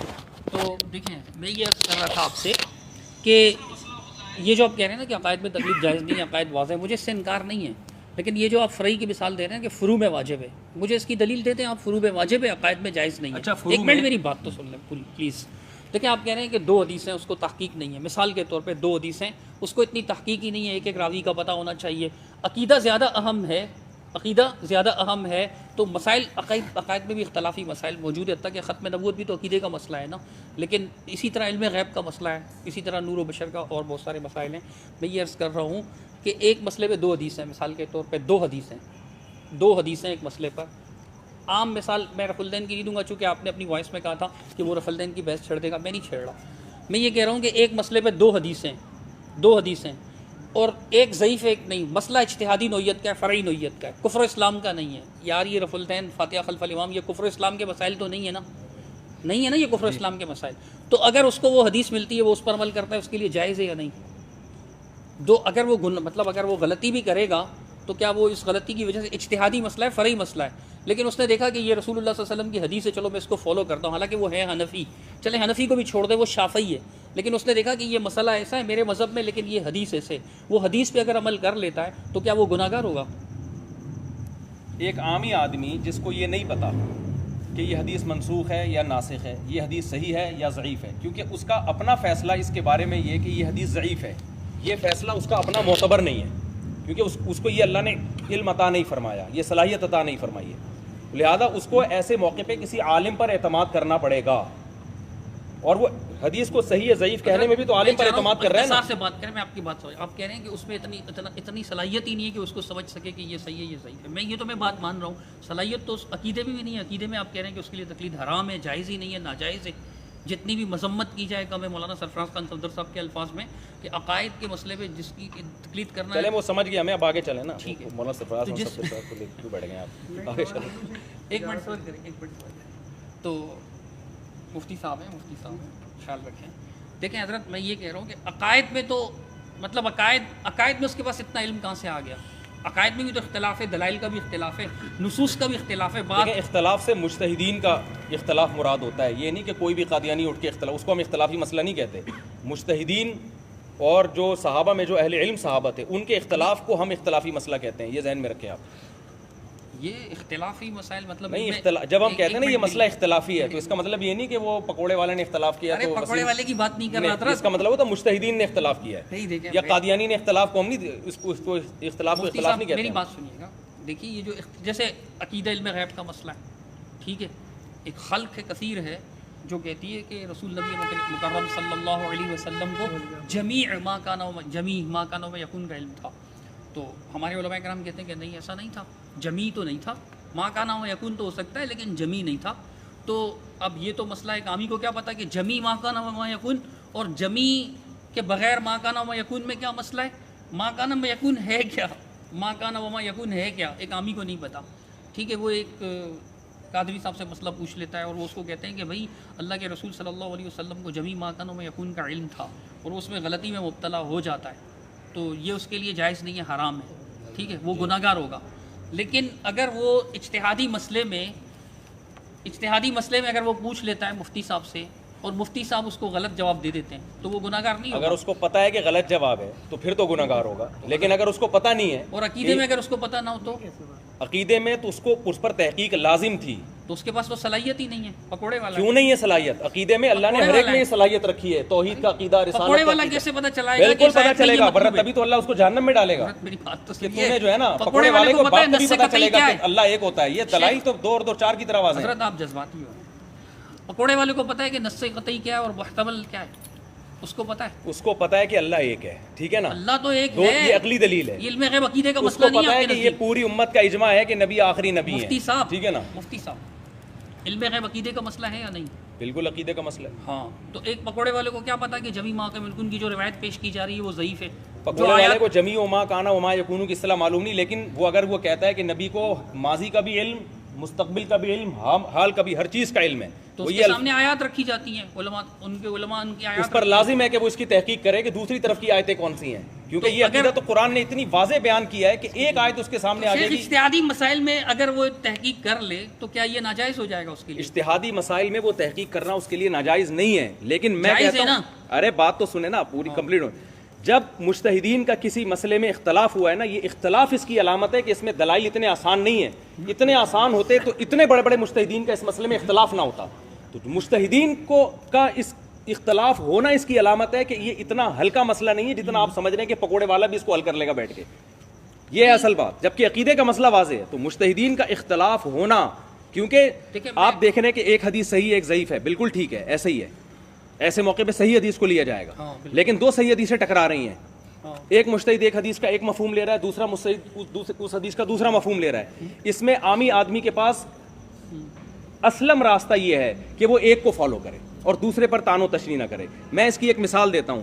ایک اہل حدیث کا میرے پاس فون آیا, اس نے مجھے کہا کہ میں ایک لڑکی سے شادی کرنا چاہتا ہوں, اس کا ابا راضی نہیں ہے, ٹھیک ہے نا, ابا راضی نہیں ہے. لاہور سے فون آیا میرے پاس, تو کیا میرے لیے یہ نکاح جائز ہے یا نہیں؟ میں نے ان سے کہا آپ کس مسلک کو فالو کرتے ہیں؟ اس نے کہا میں اہل حدیث ہوں لیکن میں مسلک کو فالو نہیں کرتا, مجھے دلیل سے جواب چاہیے. میں نے ان سے ایک بات کہی, میں نے کہا آج تک آپ اہل حدیث سے مسئلے پوچھتے رہے ہیں, دلیل آپ ان سے پوچھتے رہے ہیں, ٹھیک ہے نا, آج آپ حنفی عالم سے کیوں پوچھ رہے ہیں دلیل؟ تو اس نے کہا دیکھیں اس بحث کو چھوڑیں آپ, میں جو ہے نا میں دلیل سے بات کرتا ہوں, تو آپ جو ہے نا دلیل بتائیں کہ بغیر باپ ولی کی اجازت کے بغیر لڑکی سے نکاح جائز ہے یا نہیں. میں نے کہا میرے پاس بہت دلائل ہیں لیکن میں آپ کو نہیں دوں گا. اس لیے نہیں دوں گا کہ دیکھیں یہاں ہو کیا رہا ہے, ایک مسلک کو فالو کرنے کا کیوں حکم دیا جا رہا ہے. جب ابو حنیفہ نے کہا کہ بغیر ولی کے نکاح جائز ہے تو دلیل ابو حنیفہ کے پاس بھی ہے. جب امام شافعی نے کہا کہ بغیر ولی کے نکاح جائز نہیں ہے تو دلیل ان کے پاس بھی ہے. دونوں کے پاس دلیل ہے, لیکن اس دلیل کی تطبیق میں دونوں ائمہ سے تطبیق نہیں ہو سکی کہ ایک رائے پہ جمع ہو جائیں. جب دونوں اماموں سے نہیں ہو سکا یہ کام, کیونکہ اتنا تعارض ہے, ایک کو ایک بات صحیح لگتی ہے دوسرے کو دوسری بات صحیح لگتی ہے. بات کمپلیٹ ہونے سے پہلے نہیں ہوئی نا کمپلیٹ. تو جب ان سے یہ مسئلہ حل نہیں ہوا تو ایسے موقع پہ ایک عامی آدمی کے لیے احون یہ ہے کہ وہ ایک کی رائے کو فالو کرے, چاہے اس کے اگینسٹ جا رہی ہو چاہے اس کے حق میں جا رہی ہو. اگر عوام کو آپ اجازت دے دیں گے پینترے بدلنے کی تو وہ طلاق کے مسئلے میں اہل حدیث کو فالو کریں گے. علماء کو اجازت ہے پینترے بدلنے کی, اور مفتی صاحب ایسے معاملے میں علماء کو اجازت ہے کہ وہ پینترے بدلے. علماء کو دلیل کی, وہ عالم جو اپنے آپ کو مجتہد سمجھتا ہے, جس کا یہ دعویٰ ہے کہ میں مجتہد ہوں, اس کو پینترا بدلنے کی اجازت ہے. مطلب مجتہد کب تک رہے آپ کے خیال سے؟ جب اس کو قرآن و سنت پر بھرپور عبور حاصل ہو جائے اور وہ سمجھتا ہو. جو مشہور مجتہد ائمہ ہیں ان کے بعد بھی مجتہد ابھی یہ 14ویں 15ویں صدی میں 13ویں صدی میں بھی عقلاً ممکن ہے, آ سکتا ہے, لیکن ہیں ہوئے, مجھے نہیں پتا ہے کہ نہیں ہے, نہ یہ میری بحث ہے. میں کیا کروں گا اگر ہے تو میں نے کیا کرنا, نہیں. اچھا ٹھیک ہے, میری بات کوئی بھی پیدا ہو سکتا ہے, تو جو بھی پیدا ہوگا وہ نہ کرے کسی کی تقلید. حضرت میری بات تو سنیں, آپ مثال پیش کر رہے ہیں نا کہ ایک امام کو فالو کرنا ہوگا. امام ابو یوسف رحمۃ اللہ علیہ نے ایک حمام سے غسل فرمایا. یہ فتاوی شامی میں لکھا ہوا ہے, آپ چاہیں گے تو میں بھی شو کر سکتا ہوں, کتاب گاڑی میں رکھی ہوئی ہے. مجھے اس کا جواب دیں, جو اہل حدیث عالم کا میں نے کہا کہ یہ اگر ہم اس کو پابند نہ کریں تو پینترے بدلے گا کہ نہیں بدلے گا؟ تو میں ایک طلاق جب دی جائے نا, ایک طلاق پابند کس دلیل سے کریں گے آپ؟ اس دلیل سے کہ اللہ زمین میں فساد کو پسند نہیں کرتے. شہوت پرستی کے ہر دلیل قرآن و سنت سے نہیں ہوتی. تو شہوت پرستی قرآن و حدیث سے نہیں رک سکتی کہ اسے پابند کر دیں گے آپ قرآن و حدیث کو فالو ہم کریں کہہ گے؟ رہے قرآن و حدیث کو فالو کرو, لیکن اختلافی مسئلے میں چونکہ دونوں طرف دلیل ہیں, اس کو فالو کرو گے تو بھی قرآن و حدیث کو فالو کرنا کہلائے گا, اس کو فالو کرو گے تو بھی. میری بات تو سن ہی نہیں رہے نا آپ بات میری, جب اس کو بے لگام چھوڑ دیں گے آپ میری بات ہی نہیں تو وہ شہوت پرستی کا راستہ اختیار کرے گا, اور قرآن اس شہوت پرستی کو پسند نہیں کرتا. اس کی میں آپ کو ایک مثال دیتا ہوں, میں قرآن سے مثال دیتا ہوں میں اس کی. ایک منٹ صبر کیجیے نا, میری بات تو سنیے. کیوں میں آپ کیوں نہیں سن رہے میری بات؟ مجھے تو آپ بولنے ہی نہیں دے رہے مجھے, جب سے آپ گھنٹے سے تو آپ بول رہے ہیں. ایسا نہیں ہے حضرت, آپ جب یہ ریکارڈنگ سنیں گے تو آپ دیکھیں گے کہ آپ کی بات بہت زھیادہ ہو رہی ہے. بولنے پر گورنمنٹ کی طرف سے دیکھیں کوئی پابندی نہیں. مجھ پہ پابندی ہے گورنمنٹ کی طرف سے, مجھ پہ گورنمنٹ نے پابندی لگائی ہے, مفتی طارق مسعود پر پابندی نہیں ہے. بھائی میں بھی اسی گورنمنٹ کا فرد ہوں نا حضرت, میں بھی اسی گورنمنٹ کا فرد ہوں. آپ مجھے اینڈ تک بولنے دیتے ہیں؟ میں بھی اسی گورنمنٹ کا فرد ہوں جس گورنمنٹ میں آپ رہتے ہیں. میں انڈین گورنمنٹ کا نہیں ہوں بھائی. بول کے مکمل خاموش ہو جائے نا پھر مجھے بولیں. اس لیے میں کہہ رہا ہوں ٹائم دیں. ٹھیک ہے, جب اینڈ ہو جائے نا آپ کا, پھر جب میں بولوں گا تو آپ نے درمیان میں حرف نہیں. ٹائم طے کر لیتے ہیں پھر 5-5 منٹ کا. آپ 10 منٹ بولیں. نہیں 5 منٹ رکھ لیتے ہیں نا, آپ 10 منٹ بولیں. جی بات یہ ہے کہ اس وقت جو اکرم بھائی بیٹھے ہوئے نا, ہاں اکرم بھائی سے ٹائم دیا تھا مفتی صاحب کا, ہم نے مفتی صاحب ٹائم دیا تھا بات کرنے کے لیے. جی تو میں بنیادی بات یہ کرنا چاہ رہا ہوں کہ اس وقت جو یہاں پر جو محفل نشست ہوئی تھی نا, دیکھو 11:30 بج گئے, 10 بجے بات شروع ہوئی ہے. بات کسی نتیجے پہ میری عقل کے حساب سے اس وجہ سے نہیں پہنچ رہی کہ مفتی صاحب نے ہمارے کو ٹائم دیا تھا کہ بھائی آج مناظرہ نہیں ہوگا, آج صرف ہمارے جو تقلید کے اوپر جو وضاحت ہے, ڈیفینیشن ہے, اس کے اوپر بات ہوگی, لکھت پڑھت ہوگی, پھر ہم اگلی نشست کے اندر انشاءاللہ اس کے اوپر مناظرہ کریں گے. جو ہی بات تو یہ مناظرہ نہیں ہو رہا, بات سے بات نکلی ہے. بات سے بات وہی میں پوری کر رہا ہوں. اب دیکھو 11:30 ہوئے جی, بات کسی نتیجے, ابھی کبھی بات کسی موضوع پہ جا رہی ہے, کبھی کسی میں آپ کوئی بات کر رہے ہیں, مفتی صاحب بات کر رہے ہیں, بات کسی مقصد پر نہیں پہنچ پا رہی. اب اس کی وجہ یہ دیکھو 11:30 بھی ہوگا, 1:30, 2, 2:30 بھی بچ جائیں گے. ہم یہ چاہ رہے ہیں کہ اس وقت جو آج بیٹھے تھے یہاں پر کہ بھائی آپ تقلید کی ڈیفینیشن پیش کریں کہ آپ ڈیفینیشن دیکھیں دانش بھائی پیش ہو چکی. میں نے اپنا موقف بھی بتا دیا کہ ہمارے نزدیک تو ہے ہی نہیں نا تقلید, تو حضرت نے اپنا موقف ہی نہیں بتایا. حضرت میں اتنا سا بندہ بات کروں, بات تو سن لیں نا حضرت. میں یہ کہہ رہا ہوں کہ مفتی صاحب نے ہمارے سے بات کی تھی کہ بھائی آج اہل حدیث علماء جو بھی آئیں گے ان سے یہ بات ہوگی بھائی آپ تقلید کی ڈیفینیشن لکھ کے دیں گے, اس کے اوپر وضاحت کے اوپر ہم تحریری طور پہ لکھ کے دیں گے. اس کے بعد اگلی بات ہوئی تھی تقلید پہ بات ہوگی, پہلے آپ سے یہ بات ہوئی تھی نا. چلیں آپ بات, آپ ان کو بولنے دیں, آپ بات کمپلیٹ کریں. یہ جو میں بات ہے نا میں کرتا ہوں اپنے الفاظ میں, ذرا آپ یہ بات صحیح کر رہے ہیں کہ میں نے تو صرف یہ مطالبہ کیا تھا, یہ مجھے دے دیں ذرا مائک اگر لے لیں, کوئی بات نہیں حضرت.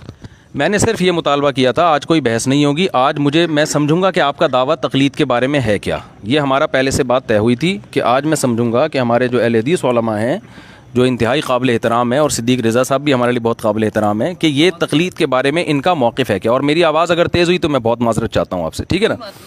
تو جو ہے کیونکہ مجھے ایسا لگا کہ بات کو شاید طول دیا جا رہا ہے, میری غلطی ہوگی. بہرحال ہم چلتے ہیں آگے. تو آج جو یہ مجلس میں طے ہوا تھا, یہ ہوا تھا کہ آپ تقلید کو ڈیفائن کریں گے کہ تقلید آپ کی نظر میں ہے کیا. کیونکہ آپ ایک معنی بیان کر رہے ہیں, میں دوسرا معنی بیان کر رہا ہوں, تو دونوں کا دعویٰ ہی سیم نہیں ہے, تو وہ مرغے جیسی مرغوں کی لڑائی ہوتی ہے نا صحیح ہے نا, کہ ان کو یہ نہیں پتا کہ یہ بحث کس چیز پہ کر رہے ہیں. تو اس کی مثال ایسے ہے جیسے میں ایک دفعہ کسی گاؤں میں بیٹھا ہوا تھا, تو ہمارے کوئی اجنبی شخص آیا ملنے کے لیے, تو اندھیرا تھا, نہ میں ان کو پہچانا نہ وہ مجھے. میں نے ان سے پوچھا آپ کون؟ انہوں نے کہا کہ میں فلاں علاقے میں رہتا ہوں. میں نے کہا میں بھی فلاں علاقے میں. انہوں نے کہا کہ آپ جو ہے کیا کرتے ہیں, کس مدرسے میں پڑھتے ہیں؟ میں نے کہا اس مدرسے میں. انہوں نے کہا میں بھی اس مدرسے میں. اور میں نے کہا کہ آپ کا آفس کہاں ہے؟ انہوں نے کہا وہاں ہے. میں نے کہا میرا بھی وہاں ہے. تو پتہ چلا کہ وہ ہمارے ہی کلاس فیلو تھے اور دونوں ایک ساتھ بیٹھا کرتے تھے, ٹھیک ہے نا.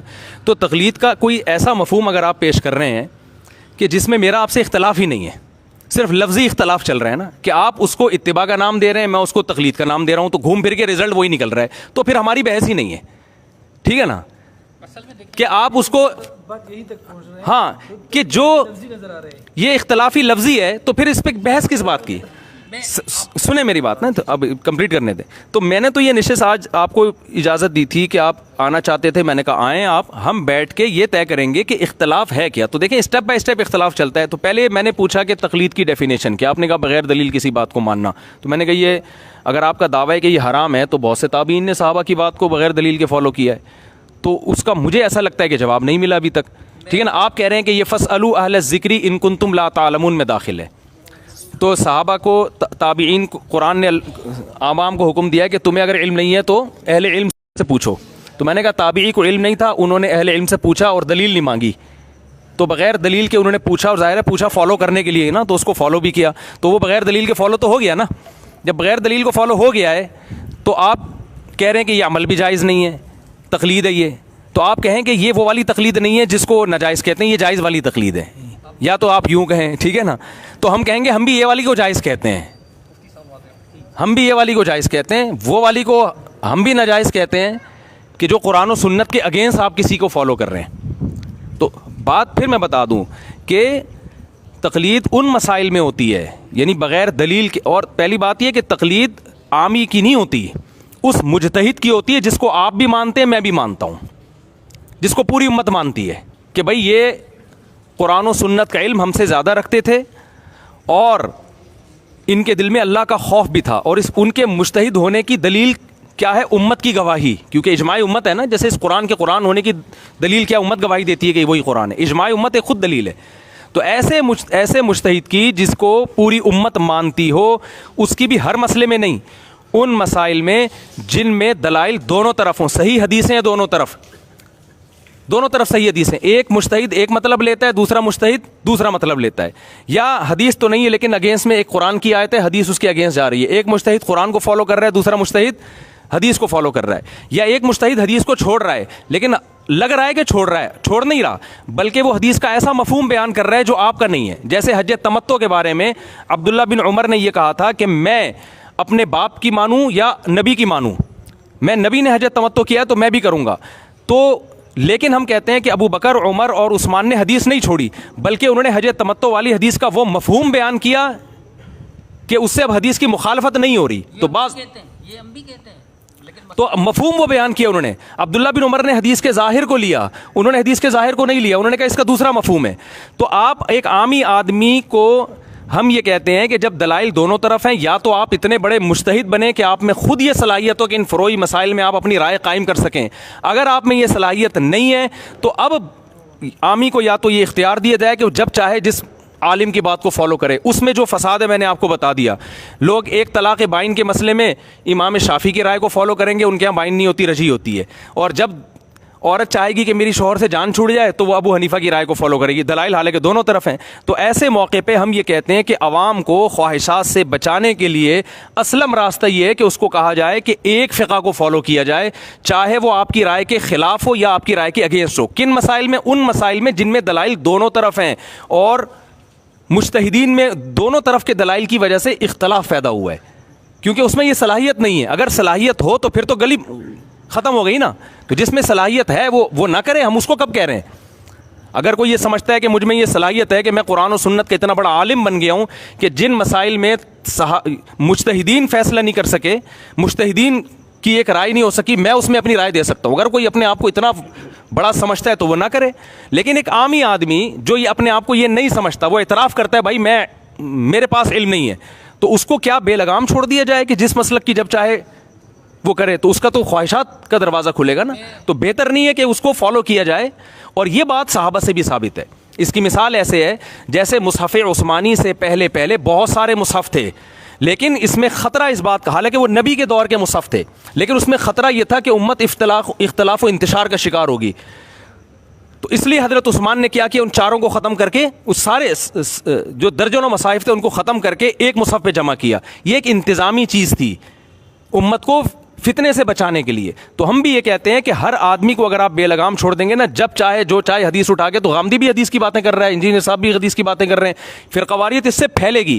اسلم طریقہ یہ ہے کہ جو قرآن و سنت پہ ریسرچ ہو چکی ہے انہی میں سے کسی ایک پر اعتماد کیا جائے اور دوسرے کو برا بھلا نہ کہا جائے.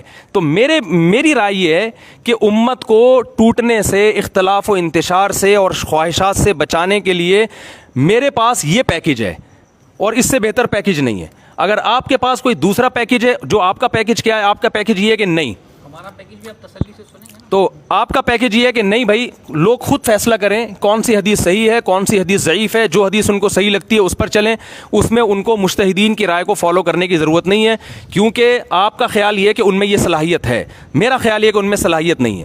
اب یہ کہ ان میں صلاحیت ہے یا نہیں ہے اس کا قرآن و حدیث سے تعلق نہیں ہے، اس کا مشاہدے سے تعلق ہے۔ میں کہتا ہوں جن میں صلاحیت ہے وہ ان کو میرے سامنے بٹھائیں تو میں ثابت کروں گا کہ نہیں ہے صلاحیت، آپ کہتے ہیں ان میں صلاحیت ہے، ٹھیک ہے نا۔ تو یہ جو ہے نا کہ کیا عوام میں یہ صلاحیت ہے کہ فروعی اختلافی مسائل کو وہ خود سے حل کر سکتی ہے، تو یہ صلاحیت پر قرآن و سنت سے دلیل نہیں، اس پر مشاہدے سے دلیل مانگی جائے گی کہ مشاہدہ یہ ہے کہ عام آج کے دور میں 15ویں صدی میں عوام جاہل ہے، اس کے اندر یہ صلاحیت نہیں ہے، اگر آپ اس کو دیں گے تو وہ فتنے پیدا ہوں گے جو یوٹیوب پہ پیدا ہو چکے ہیں، اور ہر آدمی قرآن و سنت کے نام پہ لوگوں کو الو بنائے گا وہ۔ تو اس سے بہتر ہے احون یہ ہے کہ بجائے خود فنٹر بننے کے جو مجتہدین پہلے سے گزر چکے ہیں ان میں سے کسی ایک کی اتباع کی جائے اور دوسروں پر انگلی نہ اٹھائی جائے۔ یہ اس سے محبتیں بھی رہیں گی، جیسے کہ صدیوں سے ایسا ہوتا ہے، حنفی بھی ہیں، شافی بھی ہیں، مالکی بھی ہیں، حنبلی بھی ہیں، آج تک میرے علم میں نہیں ہے کہ ان کے پھڈے ہوئے ہیں۔ اگر کبھی تاریخ میں 2-4 لڑائیاں ہوئی وہ ایک الگ بات ہے، لیکن نارملی نہیں ہوتی۔ تو یہ ایک اسلم طریقہ ہے، لیکن جب سے آپ امت کو بے لگام چھوڑ دیں گے تو لیبل ہر شخص قرآن و سنت کا لگائے گا، مگر نتیجہ وہ نکلے گا جو آج نکل رہا ہے۔ دیکھیے بات پھر لمبی ہو جاتی ہے، کافی کچھ باتیں درمیان میں آ گئیں، ہر ایک بات کا تو جواب ممکن نہیں ہے۔ جو مفتی صاحب نے پیکج پیش کیا تو یہ مفتی صاحب کا پیکج تھا۔ میں آپ کو ایک پیکج پیش کر دیتا ہوں کہ آپ دیکھیں عقیدے کے مسئلے پر آپ اس پر لازم کرتے ہیں کہ وہ عقیدے کی گمراہی جو ہے نا، دیکھیں اجتہادی مسائل ہے، مثال کے طور پر آپ اجتہادی مسائل ہیں، حنفیوں کے ہاں مختلف ہے، اب ہمارا بھی کوئی بھی ایسا مسئلہ ہوگا ایک آدھ مسئلے کے علاوہ، ٹوٹل ایک آدھ مسئلے کے علاوہ باقی تمام مسائل میں ہم جن مسائل پہ عمل کر رہے ہیں، شوافع، حنابلہ، مالکی ہمارے ساتھ ہوتے ہیں، بسا اوقات تینوں ساتھ ہوتے ہیں، اکثر و بیشتر شوافع اور حنابلہ کا بھی وہی مسئلہ ہوتا ہے جو ہمارا ہوتا ہے۔ آپ پڑھے لکھے آدمی، آپ کو تو پتہ ہے، عوام کو اتنا پتہ نہیں ہوگا۔ تو حضرت ایک منٹ میری بات مکمل، میں یہ عرض کر رہا تھا کہ عقائد میں گمراہی کے زیادہ چانسز ہے، اور عقائد کی گمراہی سے انسان مشرک بھی ہو سکتا ہے، عقائد کی گمراہی سے انسان کافر بھی ہو سکتا ہے۔ اجتہادی نوعیت کے مسائل کی غلطی سے آپ اس کو کافر مشرک بہرحال نہیں کہیں گے، زیادہ زیادہ کہیں گے خواہشات نفسانیہ پر عمل کر لیا، زیادہ زیادہ یہ کہیں گے، لیکن آپ یہ نہیں کہیں گے کہ یہ کافر ہو گیا، وہ مشرک۔ مثال بھی دیتا ہوں، اگر کوئی قبر پرست بن جائے، غیر اللہ کو پکارنے والا بن جائے، تقلید سے آپ نے اس کو آزاد رکھا ہوا ہے کہ وہاں اس پر تقلید کرنا واجب نہیں ہے، بلکہ اس پر دلائل سیکھنا واجب ہے، اور اس نے کسی طرح ٹوٹے پھوٹے دلائل سیکھ لیے، پکوڑے والے نے اور تیل والے نے اور موچی نے ٹوٹے پھوٹے دلائل سیکھ کر اس نے قبروں سے غیر اللہ سے مدد مانگنا شروع کر دی، قبروں کو سجدہ کرنا شروع کر دیا، تو آپ نے اس پر واجب کیا ہوا ہے کہ جی وہ عقیدہ خود سیکھے، اس تقلید جائز نہیں ہے، حرام ہے اس پر۔ دلیل اس کی یہی آپ نے دی قرآن و سنت سے، ٹھیک ہے۔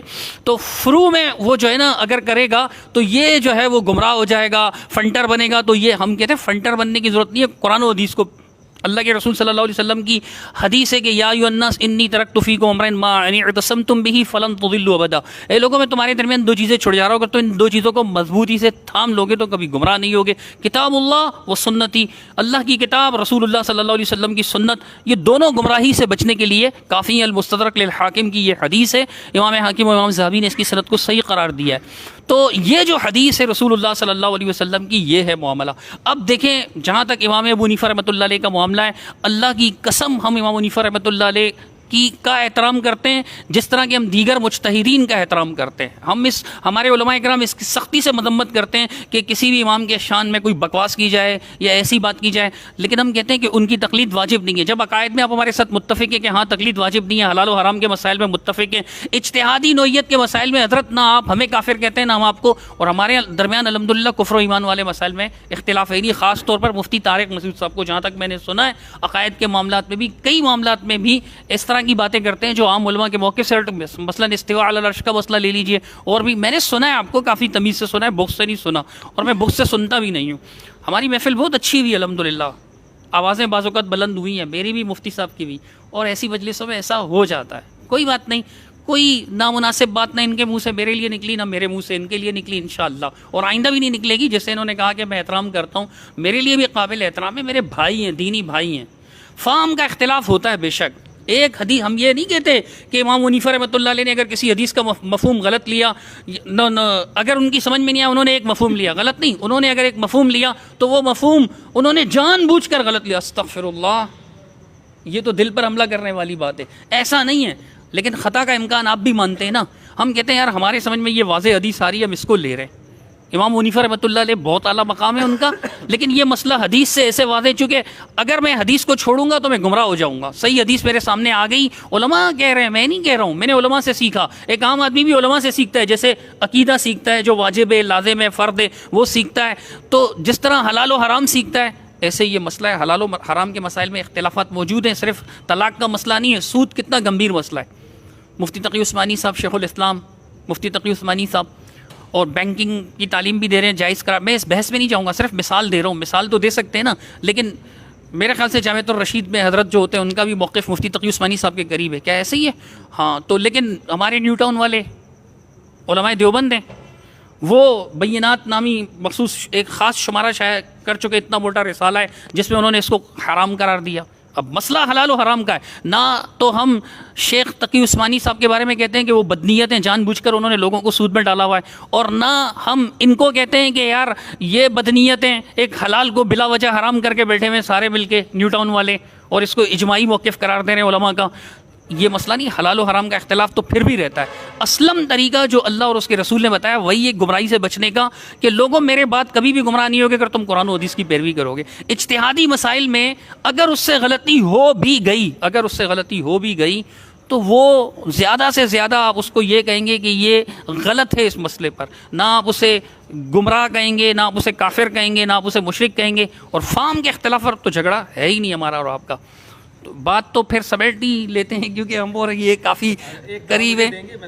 پھر شاید میں بھی ایک دفعہ لینا چاہوں گا. ہاں کوئی مسئلہ نہیں ہے.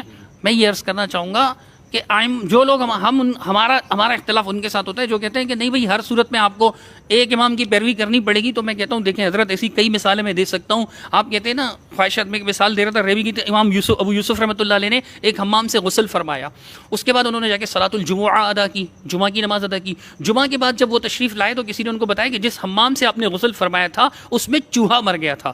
حنفی فقہ کے مطابق حمام کے حوض میں چوہا مر گیا تھا، پانی نکالنا پڑتا ہے، پتہ نہیں 20 ڈول پتہ نہیں 40 ڈول حنفی مذہب کے مطابق. ہاں مجھے اپنے مذہب کا تو پتہ ہے، ان کے مذہب کا عرض کر رہا ہوں.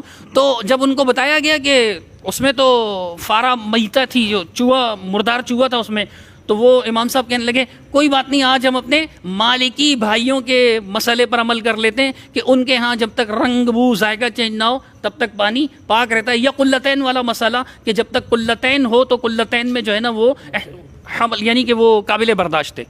انہوں نے کیا.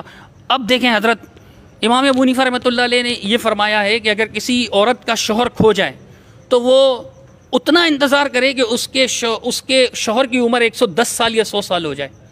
100 سال یا 110 ہدایہ شریف میں جو لکھا ہوا ہے. 90 سال بعد کے بعض ائمہ کا اقوال ہیں. آپ ہدایہ پڑھیں تو میرے خیال سے لکھا ہے، یہاں تک کہ میرے خیال سے کیا میں نے پڑھا ہے، اب احتمال صرف اس میں کہ 100 ہے یا 110 ہے. ہدایہ میں یہ مسئلہ لکھا ہے 110 سال کا ہو جائے. لیکن ہمارے انفی بھائی کہتے ہیں اب 4 سال ہے. 4 سال مفقود الخبر جس کو کہتے ہیں. میں یہ بتا رہا ہوں جس کا شوہر لاپتہ ہو وہ عورت اپنے شوہر کا صرف 4 سال انتظار کرے. خلا کی ان کے یہاں پہلے گنجائش نہیں ہوتی تھی، اب ہے. عنین و متعنت یعنی عنین ایسا آدمی کہ جس میں مردانہ صلاحیت ہی نہیں ہے، لیکن شادی کر دی نظر تھوڑی آتی ہے صلاحیت. تو اب وہ عورت بولتی رہے، اس کی کوئی اس کے لیے خلاصی نہیں تھی. یہ مفتی تقی عثمانی صاحب نے بھی مثالیں دی ہیں. اس مسئلے میں انہوں نے امام حنیفہ رحمۃ اللہ علیہ کے مسئلے کو چھوڑ دیا ہے. تو جہاں اتنے مسائل میں اگر آپ امام حنیفہ رحمۃ اللہ علیہ کے مسئلے کو چھوڑتے ہیں، 2-4 مسئلوں میں ہم چھوڑ دیں تو ہم پر گمراہی کا فتویٰ نہ لگائیں. لوگ دیکھیں نا گمراہی کا فتویٰ بھی لگاتے ہیں اور کہتے ہیں جی یہ انگریز کا پودا ہے. ہم اگر کوئی حدیث پیش کرتے ہیں تو لوگ کیا کہتے ہیں، گمراہ کر رہے ہو یہ انگریز کی پیداوار ہے. میں کہتا ہوں یار انگریزوں والی کوئی چیز بھی تو ہمیں دکھاؤ نا. آپ کے بزرگ مولانا سرفراز خان تفدر کا میں بار بار نام لیتا ہوں، امام اہل سنت کہا جاتا ہے. وہ ہمارے تمام بزرگوں کا نام بڑے احترام سے رحمۃ اللہ علیہ لے کر لکھتے ہیں. آپ نے بھی پڑھی ہے نا ان کی کتاب. نواب صدیق حسن خان کو رحمۃ اللہ علیہ لکھتے ہیں، سید نذیر حسین محدث دہلوی کو رحمۃ اللہ علیہ لکھتے ہیں، وحید الزمان صاحب تک کو رحمۃ اللہ علیہ لکھتے ہیں، اور اسماعیل سلفی رحمۃ اللہ علیہ کو بھی، اور جتنے بھی بزرگ ہیں. تو میں یہی عرض کر رہا ہوں کہ اصل مسئلہ یہ ہماری، آپ کہتے ہیں اسلم طریقہ یہ کہ کسی امام کو فالو کیا جائے صرف اجتہادی معاملات میں. باقی تو ہمارا اور آپ کا اتفاق ہے نا. میں پھر کہوں گا عقیدے میں آپ بھی غیر مقلد ہیں، میں بھی غیر مقلد ہوں. قرآن کو ماننے میں آپ بھی غیر مقلد ہیں، میں بھی غیر مقلد ہوں. حدیث کو ماننے میں آپ بھی غیر مقلد ہیں، میں بھی غیر مقلد ہوں. سامنے کہہ رہا ہوں حلال و حرام کے مسئلے میں آپ بھی غیر مقلد ہیں، میں بھی غیر مقلد ہوں. اجتہادی مسائل میں آپ مقلد ہیں، میں نہیں ہوں. اور میں اس میں آپ کو مطلب خطا پر سمجھتا ہوں. ایسا نہیں کہ میں کہوں اس وجہ سے مفتی طارق مسعود گمراہ ہو گئے، اور آپ بھی نہیں کہیں گے کہ اس وجہ سے صدیق رضا گمراہ ہو گیا. جو گمراہی کا مسئلہ نہیں ہے. ہماری دعوت قرآن و حدیث کی ہے. لیجیے شوق سے. یہ میں پبلک کو ذرا بتانا چاہتا ہوں کہ یہ ہماری کوئی مناظرہ نہیں تھا, یہ افہام و تفہیم کے لیے ایک بحث تھی. اس میں ظاہر آوازیں اونچی ہو جاتی ہیں کیونکہ گوشت کھاتے ہیں ہم, ٹھیک ہے نا. جو بھی گوشت کھاتا ہے وہ جذبات میں آتا ہے, ٹھیک ہے نا, اور وہ ہوتا ہے چلتا ہے مارکیٹ میں. باقی یہ کہ جو میرا موقف ہے نا اہل حدیث کے بارے میں بیانات میں بھی کہہ چکا ہوں کہ یہ جو آپ نے مثالیں دی, ہم نے فلاں موقع پر امام حنیفہ کے قول کو چھوڑ دیا, تو وہ تو مشائخ نے خود بخود یہ کام کر دیا ہے کہ بعض مسائل ایسے ہیں جس میں امام حنیفہ کے پاس حدیث پہنچی نہیں تھی, تو بعد والے لوگوں نے اس مسئلہ چینج کر دیا. تبھی یہ نہیں کہا جاتا ہے کہ امام کو, بلکہ ایک فقہ کو, ایک مرتب فقہ جس کے ایک متفق علیہ یعنی اس فقہ میں اصول ہوں, تو ایک فقہ کو فالو کیا جاتا ہے جس کے مفتہ بھی, اور یعنی جو دلائل کی دنیا میں مشائخ نے اس کو ترجیح دے دی ہو. تو صرف اتنی سی بات ہے کہ دلائل کی دنیا میں ترجیح دینا مشائخ کا کام ہے, عوام کا کام نہیں ہے. تو مشائخ جس کو ترجیح دے دیں تو فاسألوا اہل الذکر ان کنتم لا تعلمون کی روشنی میں اس پر عمل کیا جائے. باقی رہا مسئلہ کہ اگر آپ یہ سمجھتے ہیں کہ آپ میں اتنی اجتہادی صلاحیت ہے اور آپ جو ہے آپ کو ضرورت نہیں ہے, آپ قرآن و سنت کے اتنے بڑے عالم ہیں, صحیح ضعیف اور یہ سب, تو ٹھیک ہے نہیں کریں. لیکن ایک میری گزارش یہ ہے آپ سے کہ آخری بات بالکل ایک محبت سے, آپ کے بہت زیادہ احترام کے ساتھ, میں نے تو اہل حدیث کی 2 قسمیں کرتا ہوں جو شاید کوئی بھی نہیں کرتا ہوگا, کہ اس میں متشدد اور معتدل, ٹھیک ہے نا. ایسا آپ نے مارکیٹ میں سنا, اور مجھ سے جتنے اہل حدیث مسائل پوچھتے ہیں نا, آپ کی سوچ ہوگی اتنی میں ابھی فیصل آباد گیا تھا, اتنی لمبی لمبی داڑھی والے اہل حدیثوں نے میری دعوت کی تھی, صحیح ہے نا, اتنی بڑی بڑی داڑھیوں والے, اور وہ کہتے ہیں ہم آپ کا بیان سنتے ہیں اور آپ سے مسائل, اور بہت سارے انہوں نے مجھ سے مسائل پوچھے, ٹھیک ہے نا. تو میری پہلی بات یہ ہے کہ اہل حدیث کے بارے میں میرا موقف معتدل ہے. میں کہتا ہوں ایک فقہ کو فالو کیا جائے یا نہیں کیا جائے, یہ مسئلہ بھی اجتہادی ہے. میری رائے یہ کہ اس زمانے میں ایک کو فالو کیا جائے. میں کہتا ہوں بھلے اہل حدیث ہی کو کر لو, کوئی مسئلہ نہیں, آپ حنفی نہ بنو. آپ حنفی, شافی, مالکی, حنبلی 4 ہیں تو ایک 5واں بھی صحیح, کوئی ہمیں اس پر اعتراض نہیں ہے. لیکن میں آپ کے علماء سے یہ گزارش کرتا ہوں کہ آپ اس کو فقہی طور پر مرتب تو کریں نا.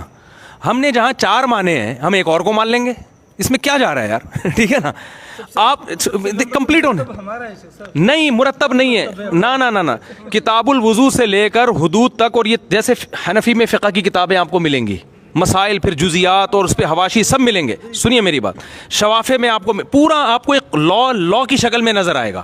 تو اہل حدیث حضرات میں ہمیں ایسا لا کوئی نظر, قرآن و سنت ہی سے لکھے نا, یہ بھی تو کوئی تورات انجیل سے تھوڑی لکھے ہیں حنفی صاحب, یہ بھی تو قرآن و سنت سے لکھے. آپ دیکھیں کتابیں فتاوا کی کتابیں ہیں, نہ موجود ہے. الدر البہیہ ہمارا ہے. یہ کب لکھا گیا ہے در البہیہ؟ یہ شوکانی صاحب نے لکھا ہے. شوکانی رحمہ اللہ بھی 200 کس صدی میں لکھا ہے؟ 200 سال پہلے لکھا ہے نا. داؤد ظاہری رحمۃ اللہ علیہ کو بھی تو مذہب قرار دیا. دیکھیں داؤد ظاہری کے تو اپنی آرا ہیں, وہ تو بہت سی آرا کو آپ اجتہادی ہے, وگرنہ داؤد ظاہری رحمۃ اللہ آپ اپنے مدرسے میں سلیبس کون سا پڑھاتے ہیں؟ قرآن و سنت اور فقہ حنفی بھی پڑھا دیتے ہیں, کوئی مسئلہ 200 سال پہلے علامہ شوکانی رحمہ اللہ نے ایک لکھا ہے, ٹھیک ہے نا. اب دیکھیں آپ ان سے اختلاف کر رہے ہیں, یہ اس کو آپ کا مان رہے ہیں, لیکن یہ میں کہہ رہا ہوں میں نے کہا کہ علماء دیوبند کے درمیان بھی ہے, میرے خیال سے بات نہیں, اختلاف تو ہے. میں کہہ رہا ہوں ایک متفق علیہ سلیبس تو ہونا, جیسے حنفیوں کا ملے گا, شافیوں کا ملے گا. کتاب و سنت ہے الحمدللہ. دیکھیں کتاب و سنت تو سب کے پاس ہے نا, اس کتاب و سنت سے آپ مسائل اخذ کریں تاکہ ہم یہ کہیں اہل حدیث کوئی میرے پاس آتا ہے. میں کہتا ہوں ایک مکمل اہل حدیث کا ایک فقہ مرتب ہے, ان کے علماء کے اتفاق سے لکھا گیا قرآن و سنت کی روشنی میں, صحیح ہے نا. تو پورے اس فقہ کو فالو کرو. اس کو نہیں ملتا وہاں پہ مسئلہ, پھر وہ کبھی اس اہل حدیث عالم سے پوچھ رہا ہے, وہ بتا رہے ہیں سفر کی اتنی مدت ہے, اس پہ آپ مسافر بن جاؤ گے. دوسرے سے پوچھتے ہیں, وہ دوسری رائے, ٹھیک ہے. حنفیوں میں بھی اختلاف ہے جیسے, لیکن وہ اختلاف بہت محدود ہے. جبکہ میری جو ایک مشاہدہ ہے کہ ہمارے جو اہل حدیث علماء ہیں ان میں اتفاق محدود ہے, اختلاف بہت زیادہ ہے. چند مسائل میں اتفاق ہے, بہت سارے مسائل میں. حافظ زبیر علی زئی کی رائے 3 طلاق کے بارے میں کیا تھی؟ مجھے علم ہی نہیں ہے اس بارے میں. میں خود ایسے اہل حدیث علماء کو جانتا ہوں تو 3 طلاق کو 3 کہتے ہیں, ایسے میں مانتا ہوں, ٹھیک ہے نا. صرف ایک طلاق کے مسئلے میں آپ کو آرا پیش کرتا ہوں, پھر رفع الیدین میں پیش کروں گا, بہت سارے مسائل میں. کتنا پیش کروں گا؟ اگر آپ رفع الیدین پر آرا پیش کریں گے نا تو میں 10 سے 15 آرا تو میں انشاءاللہ دیکھیں ابھی پیش کروں گا. ہمارے ہاں ایک مفتہ بھی قول ہوتا ہے, وہ ایک ہی ہوتا ہے. نام لے کر بتا دوں گا. ہمارے ہاں بھی ایک مفتہ بھی ہمارے بھی ہے, قرآن و سنت کی جو قول ہے وہی. دیکھیں قرآن و سنت تو سب کے ہاں ہے نا, وہی تو پھر بات آ جائے گی. میرا خیال ہے کوئی ایک منٹ مفتی صاحب دیکھیے, انور شاہ کاشمیری, یوسف بن نوری, سرفراز خان صفدر, تقی عثمانی, ماسٹر ابین اوگاڑوی, یہ ان لوگوں کے قولوں میں سے ان میں جو اختلاف ہے وہ بھی مفتبی نہیں یہ مفتبی نہیں ہوتا. مفتبی تو ان میں اختلاف جو فتاوا کی کتابیں ہیں نا جو متفق علیہ, تب پوری شام میں جائیں گے, مصر میں جائیں گے, سعودیہ میں جائیں گے, جہاں بھی فقہ حنفی وہ مفتبی قول سیم ہوگا. ٹھیک ہے نا, کہ تقلید سے اختلاف ختم ہوگا, تو آپ ایک مسلک مرتب کر لیں. کیونکہ آناف میں بھی اختلاف ہے, صرف دیوبندیوں میں نہیں, مطلب بریلوی مکاتب فکر میں بھی اختلاف موجود ہے, وہ بھی اپنے آپ کو حنفی ہونے کے مدعی ہیں. ہم تو کہتے ہیں کہ اصلی حنفی آپ لوگ ہی ہیں, چلو ہم تو یہ بھی مانتے ہیں کہ اصلی حنفی آپ لوگ ہیں, حنفی فقہ کے فالوور آپ ہیں, لیکن آپ کے علماء دیوبند میں بھی اختلافات ہیں, فقہی مسائل میں بھی اختلافات ہیں. حضرت مولانا مفتی رشید احمد صاحب کے درمیان اور مفتی مولانا ظفر علی خان صاحب کے درمیان کے اختلافات نہیں تھے مسائل پر, کیا ان کے فتاوا مختلف نہیں ہیں؟ میں نے اتنی بڑی مثال دی, سود حلال و حرام کا ہی مسئلہ ہے نا. ایک بار سود لینا ہے, اپنی سگی ماں سے کتنی بار زنا کرنا ہے؟ 36. ابھی اب بات تو اب دیکھیں حلال طول تو ہو رہی ہے نا میرے بھائی, تو نہیں دیں گے انشاءاللہ. جس طرح دوسری ڈشز بھی ایسی ہوگی. یہی ابھی ختم ہونے والی میں یہ کہہ رہا ہوں کہ ائمہ اربعہ کی تکلیف پر یہ کہہ رہے ہیں کہ اگر آپ نہیں کرتے تو نہ کریں بس. نہیں اچھا مجھے اتنی بتا دیں کہ ایک آدمی یہ سمجھتا ہے کہ فقہ حنفی کے جو مفتابی قول ہیں, جس میں ابو حنیفہ جس کو آپ بھی مانتے ہیں ہم بھی مانتے ہیں, ان کا کوئی قول اگر حدیث کے خلاف تھا تو مشائخ نے چھوڑ دیا. ٹھیک ہے نا, یہ کام انہوں نے کیا ہے, جو حدیث کے موافق تھا وہ لے کے جب ایک مرتب ہو گیا. تو میرے پاس اتنا ٹائم نہیں ہے کہ میں ہر چیز کی ایک تحقیق کرتا پھروں. ٹھیک ہے, عقائد میں تحقیق کروں گا, اجماعی مسائل تو سب کو پتہ ہی ہیں, تو جہاں اختلافی مسئلہ ہوگا تو میں اس کو بھی صحیح سمجھوں گا, لیکن میں فالو ایک کو کروں گا. تو اس میں کیا خرابی ہے؟ اگر آپ کہتے ہیں اس کے ذمے تحقیق ہے تو پھر وہ نہیں, پھر ہاں پھر جو ہے یعنی اگر آپ یہ کہتے ہیں کہ نہیں ہر جزئیے پر ہر مسئلے پر اس پر تحقیق کرنا لازم ہے, تو میں کہتا ہوں اس کے لیے عمر نوح چاہیے, کیونکہ سینکڑوں مسائل ہیں, ایک نہیں ہے. رفع الیدین چھوڑنے سے سدا صحو لازم ہوتا ہے کہ نہیں ہوتا؟ رفع الیدین واجب ہے, سنت مستحب ہے, مؤکد ہے. ٹھیک ہے نا, پھر کانوں کو ہاتھ اٹھانے کا مسئلہ, پھر یہ کہ نماز نہیں ہے, پھر آگے حج ہے, زکوٰۃ ہے, پھر وراثت کے مسائل ہیں, اور سینکڑوں کی اتنی موٹی موٹی کتابیں ہیں نا فقہ کی, جو 8 سال میں علماء پڑھتے ہیں. تو ہر آدمی پر لازم ہوگا وہ کتابیں پڑھے, وہ کیونکہ قرآن و سنتی سے بحث کی ہوتی ہے نا ان کتابوں میں. تو ایک عامی آدمی پتہ کیا کرتا ہے؟ میرے پاس ایک عامی آدمی آتا ہے, مفتی صاحب میں حیدرآباد جا رہا ہوں, تو وہاں میں نے سفر پڑھنی ہے, قصر پڑھنی ہے. میں کہتا ہوں بھائی قصر پڑھنی ہے, کہتا ہے السلام علیکم, چلا جاتا ہے. ٹھیک ہے نا, کہتا ہے بھائی میری نظر میں یہ مفتی ہیں, میں ان کے بیانات سنتا ہوں, مجھ پر اعتماد ہے. تو یہ عمل جائز ہے ناجائز ہے؟ ٹھیک ہے نا, اصل بات یہاں سے شروع ہوئی تھی. حدیث کے بارے میں پوچھے کہ مجھے حدیث سے بتاؤ, آپ پھر حدیث بتاؤ گے اس کو؟ میں ہو سکتا ہے نہ بتاؤں, میں کہوں میرے سے 1000 لوگ مسئلے پوچھتے ہیں, میں ہر ایک کو حدیث اگر کوٹ, میں تو دن میں 4 مسئلوں کا جواب دوں بھی. ایسے تو کہہ سکتے ہیں میں حدیث بتا بھی سکتا ہوں, اور خاص طور پر اختلافی مسئلوں میں جب حدیث بتاؤں گا تو پھر ایک حدیث نہیں, پھر دوسرے کی بھی حدیث, پھر یہ والی حدیث بھی, پھر اس کی صحیح اور ضعیف, یا تو بحث کروں گا تو کمپلیٹ کروں گا, نہیں کروں گا تو میں کہوں گا بھائی جب تو مجھ پہ اس پہ اعتماد کر رہا ہے تو اس پہ بھی اعتماد کر. تو اگر میں کہتا ہوں ایک عامی آدمی آپ کے پاس آئے گا نا مسئلہ پوچھنے کے لیے, تو وہ پھر آپ اس کو مکمل دلائل سے جواب دیں. ایک مسئلے کے جتنے آپ طلاق کا مسئلہ پوچھنے آتا ہے تو آپ بتائیں یہ نہ ہونے کے دلائل ہیں طلاق, اور یہ طلاق کے ہونے کے دلائل ہیں. ٹھیک ہے نا, پورے فتاوا صحابہ کے اور جو نہ ہونے کے دلائل وہ بھی بھرپور اس کے سامنے رکھیں, ہونے کے دلائل. پھر ہونے کے بعض دلائل ایسے ہیں جن میں بعض علماء کہتے ہیں صحیح ہے, بعض کہتے ہیں یہ حدیث ضعیف ہے. پھر آپ یہ بھی بتائیں کہ صحیح کہنے کی کیا دلیل ہے, ضعیف کہنے کی کیا دلیل ہے, اور جنہوں نے صحیح کہا وہ صحیح ہیں یا جنہوں نے ضعیف کا, پوری ڈیٹیل سے جب آپ اس کو بتائیں گے تو پھر ہم کہیں گے یہ تقلید نہیں کر رہا بلکہ یہ تحقیق کر رہا ہے, اور سارا دن میں ایک مسئلے کی تحقیق کرے گا. اس کے بعد کہے گا بھائی اسلام پہ چلنا میرے لیے ممکن نہیں ہے. وہ سمجھ میں, یہ پریکٹیکلی خدا کی قسم یہ ممکن نہیں ہے. اور آپ بھی یہ نہیں کر رہے ہوتے, آپ بھی صبح شام جب فون آ رہے ہوتے ہیں تو ٹی وی میں تو ٹھیک ہے چند محدود مسائل ہوتے ہیں ان میں آپ حدیث کا ریفرنس دے دیتے ہیں, لیکن ہر مسئلے پہ صبح شام جب آپ سے مسائل پوچھے جاتے ہیں تو آپ بھی ٹو دا پوائنٹ جواب دے کے ہاں یا نہ پر اکتفا کرتے ہیں. آپ بھی اس کے بغیر پریکٹیکلی یہ ممکن ہے ہی نہیں. تو جب ایک چیز ممکن نہیں ہے آپ لوگوں کو اس کا مکلف کیسے بنا رہے ہیں؟ میرا خیال ہے دیکھیں جو ہماری بحث تھی سب کے سامنے آ گئی ہے, لوگ جس کو سمجھنا ہوگا فالو کر لیں گے. جنت جہنم کا تو مسئلہ ویسے بھی نہیں ہے. ٹھیک ہے نا, میں تو نہیں کہتا کہ اہل حدیث جہنم میں جائیں گے, نہ آپ کہتے ہو کہ حنفی جہنم میں جائیں گے. ٹھیک ہے نا, تو ہماری باتیں سب کے سامنے آ گئی ہیں, جس کو جو کھوپڑی میں آ رہا ہے وہ اس پہ چل لے, وہ میں آپ کو موقع دیتا ہوں. لیکن میں اپنی بات کو یہ کہہ کے ختم کر رہا ہوں, یہ ہمارے بھائی ہیں, قابل احترام ہیں, اور یہ تو مولانا صاحب سے تو میری ایک دفعہ گپ شپ ہوئی بہت اچھی, ہمارے جتنے بھی اکابر ہیں ان کا یہ بہت احترام کرتے ہیں.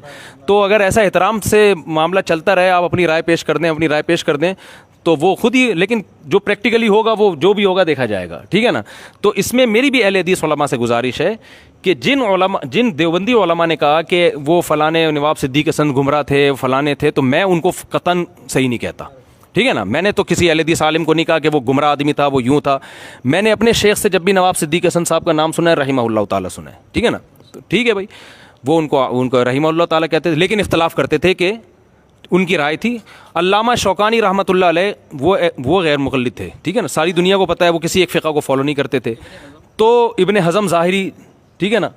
تو ہم نے تو کبھی ان کو یہ نہیں کہا کہ وہ انگریز کا پودا تھے، وہ تو انگریز تھا ہی نہیں اس وقت، ٹھیک ہے نا. لیکن وہ تھے، وہ بہت بڑے علامہ تھے. ہماری رائے ہے کہ وہ اتنے اسٹیج پہ پہنچ چکے تھے کہ وہ اگر تقلید نہ کرتے تو ہمیں کوئی اعتراض نہیں ہے. ہم کہہ رہے ہیں اس اسٹیج تک جب نہ پہنچے ہو پھر کیا کرنا ہے. بات یہاں ہو رہی ہے. پھر بھی میں کہتا ہوں یار بحث برائے بحث ہے، اس کا کوئی فائدہ نہیں ہے، ٹھیک ہے نا. اگر آپ اسی پر چل کے بھی ہماری صفوں میں اتحاد ہو سکتا ہے، لیکن میں آپ سے بس، کیونکہ اب یہ دوبارہ پکڑائی میں اتنے آسانی سے آنا ممکن نہیں ہے، نہ میرے پاس ٹائم ہے نہ آپ کا پاس ٹائم ہے. تو ایک گزارش میں یہ کرتا ہوں کہ اتنا کم از کم کر لیا کریں کہ دیکھیں، اتنی بات کر لیا کریں. میں یہ بیان میں بھی کئی بار یہ اعلان کر چکا ہوں کہ اہل حدیث علماء سے یہ گزارش ہے کہ آپ فتویٰ دیں جو آپ کو قرآن و سنت کے موافق لگ رہا ہے. آپ کو اگر کوئی آپ پر اعتماد کرتا ہے تو ٹھیک ہے، وہ امام حنیفہ کو چھوڑ دے، آپ کو فالو کرے، ہمیں کوئی اعتراض نہیں. وہ سمجھتا ہے کہ بھئی آپ کی بات زیادہ صحیح ہے تو ٹھیک ہے. لیکن میں ایک گزارش ہے، وہ گزارش یہ ہے کہ وہ مسائل جس میں مذاہب اربعہ کا اجماع ہونا، چاروں امام متفق ہوں، چاروں امام متفق ہونے کا مطلب 99.9% اس کو فالو کر رہی ہے. تو میرا خیال یہ کہ اس میں کم از کم آپ کہ یہ یعنی یہ بہت عقل سے بعید ہے کہ ایک ایسی حدیث ہے جو چاروں کو معلوم بھی تھی لیکن ان کا چاروں کو وہ مطلب سمجھ میں نہیں آیا، جو مفہوم آپ بیان کر رہے ہیں وہ ٹھیک ہے، اس کا عقلاً امکان بہت کم ہے. تو کم از کم ان چیزوں میں تو 8-10 مسائل ہیں نا جن میں پوری امت کا اجماع ہے. تو ایسی چیزوں میں جو ہے آپ ایسی چیزوں میں کم از کم آپ اپنی رائے نہ دیں جن میں طلاق ثلاث کا مسئلہ ہے اور بہت سارے مسائل ہیں. جو قابل جواب ہے، میں عرض کرنا چاہوں گا کہ آپ اختتام پر بات کریں. جی تو بس یہ اختتامی بات ہے. میری جو بات کہنی تھی میں نے کہہ دی ہے، اور یہ ہماری مجلس کوئی آپس میں بغض و عناد کے بغیر ہی ختم ہو رہی ہے، ٹھیک ہے نا. میری رائے تھی کہ بھئی ایک مدعا سامنے آتا تو پھر ہم اس پہ لے کے چلتے، لیکن آ نہیں رہا کوئی سامنے، ٹھیک ہے نا. ایک ایسی ہے میرا یہ موقف، اور یہ باقیوں کا بھی یہی ہے. آپ کی دیکھیں، آپ کو یوٹیوبر ملے ہیں، ہاں آپ کو جو ملے ہیں نا علماء، وہ یوٹیوب پہ آنے والے ملے ہیں، آپ دینی مدرسوں میں نہیں گئے ہیں. دیکھیں مولانا امین اوکاڑوی صاحب میرے لیے قابل احترام ہیں، لیکن وہ فقہ حنفی میں محقق اور مفتی نہیں ہیں. کبھی بھی ایسا نہیں ہو سکتا کہ کسی کو ہم یہ کہیں کہ حضرت مولانا امین اوکاڑوی سے فتویٰ لے کر آؤ. قابل احترام ہونا الگ چیز ہے. دیکھیں کوئی ریلائبل ادارہ ہونا چاہیے، اس کے ادارے کا فتویٰ لے کر آؤ. آپ خیر المدارس کا فتویٰ چاہیے مجھے، ٹھیک ہے نا. دیکھیں کوئی بھی کہیں بھی مدرس لگ سکتا ہے، وہ انگلش ٹیچر بھی تو ہے نا جامعۃ الرشید میں. میں کہہ رہا ہوں میں ادارے کا فتویٰ، دارالعلوم کرنگی کا فتویٰ دکھاؤ آپ، جامعۃ الرشید کا فتویٰ. افراد کی بات نہیں ہو رہی. مولانا امین اوکاڑوی صاحب قابل احترام ہے، لیکن ان کی کوئی بھی بات ہوگی تو وہ کوئی دیوبندیت کا معیار نہیں ہے. میں تو خود یہاں بیٹھ کے نفی کرتے رہتا ہوں، بھائی فلاں نے یہ عقیدہ بیان کیا، یہ نہیں ہے، ایسے نہیں بلکہ ایسے ہے. فتویٰ آپ لیں گے تو وہی ملے گا جو میں بیان کر رہا ہوں. فرض نماز کے بعد اجتماعی دعا فقہ حنفی میں رائج ہے، حنفی میں رائج ہے. میں کہتا ہوں نہیں ہے، یہ ثابت نہیں ہے. بھائی استاذ اگر سنت بھی کہتے ہوتے تو میں پھر بھی نہیں مانتا اس کو، ٹھیک ہے نا. سیدھی سی بات ہے. کیونکہ میں کہتا ہوں میری رائے یہ کہ یار ایک ضعیف روایت بھی نہیں مل رہی ہمیں جس میں یہ صراحت ہو. تو اصل میں کچھ چیزیں فقہ حنفی کے کھاتے میں میرا خیال ہے کہ تھوپی گئی ہیں. تو ایسا نہیں ہے. حقیقت میں ابو حنیفہ بہت بڑے علامے تھے اور ان کا فقہ مدون ہوا. 50% امت نے اس کو فالو کیا. 50%. آج 50% فالو کر رہی ہے، اس سے پہلے تو زیادہ لوگ فالو کرتے رہے. تو یہ بھی تو کچھ چیزیں جو ہے نا ان کے کھاتے میں ڈالی گئی ہیں، بہت سی بدعتیں. تو پھر بھی میں یہ نہیں کہہ رہا جو اجتماعی دعا مانگتے ہیں بدعتی ہیں. بڑے بڑے علماء مانگ رہے ہیں، ان کے پاس کوئی دلیل ہوگی. دیکھیں میں بدعت سمجھتا ہوں، میں تو سمجھتا ہوں، لیکن یہ کہ یہ بدعت ایسی بدعت نہیں ہے جس کی بیس پر علماء کی شان میں گستاخی کی جائے. اور ایک امت میں ایک نیا نہیں، ایک امت میں دیکھیں بدعت کے بھی لیول ہوتے ہیں نا، بدعت کے بھی لیول ہوتے ہیں. بھائی عملی ایک چیز کی اصل ثابت ہے تو اس میں کیفیات انہوں نے اپنی طرف سے پیدا کر لی ہیں. تو اس میں یہ میں اس مجملے میں یہ نہیں جائز سمجھتا کہ علماء کی توہین کی جائے یا عوام علماء سے جا کے لڑے آپ اجتماعی دعا کیوں مانگ رہے ہیں، کیوں بڑے بڑے مسائل بہت پڑے ہوئے ہیں. تو اس لیے یہ جو آپ کہہ رہے ہیں نا کہ یہ ان کو یہ لانتی کہہ دیا, یہ آپ کو ایسے ہی یوٹیوبرز ملے ہوئے ہیں, اس طرح کے لوگ ہیں. آپ کسی ریلائبل ادارے میں جائیں گے تو جو علماء آپ کو جو ریلائبل ادارے کی طرف اگر جائیں گے نا تو ادارے کا وہی ہے جو میں کہہ رہا ہوں آپ سے, سمجھ رہے ہیں نا بات کو. تو میرے شیخ سے بہت سے علماء, بہت سے اہل حدیث علماء بیعت تھے, علماء کہہ رہا ہوں سوری, بہت سے اہل حدیث عوام بیعت تھی. تو حضرت نے کسی کو نہیں کہا کہ آپ جو ہے نا اہل حدیث نہ بنے, لیکن رائے یہ تھی کہ ہم سے اگر کوئی پوچھے گا تو ہمارا موقف یہی ہے, موقف یہی ہے. لیکن یہ موقف کیا ہے کہ اگر کوئی اس موقف کو نہیں مانتا تو اس پر جنت جہنم کا فیصلہ ہم نہیں کرتے. ہم تو جماعت المسلمین کے بارے میں جو جن کو ہم غلط سمجھتے ہیں 100%, لیکن ہم کہتے ہیں یار چلو اس کی کھوپڑی میں یہی آ رہا ہے نا, تو اس کو ہم سمجھائیں گے, اس کی بٹھا کے سمجھائیں گے, تو آ گیا ٹھیک ہے, نہیں آئے تو جاؤ جو مرضی کرنا ہے کرو. لیکن جی بارک اللہ فیکم, جزاک اللہ خیرہ. ایک منٹ تھوڑا صبر کریں. دیکھیں بھائی, میں یہ کہہ رہا ہوں, میں اختتام پہ جا رہا ہوں کیونکہ تکرار بہت ہو چکی ہے ہمارے درمیان.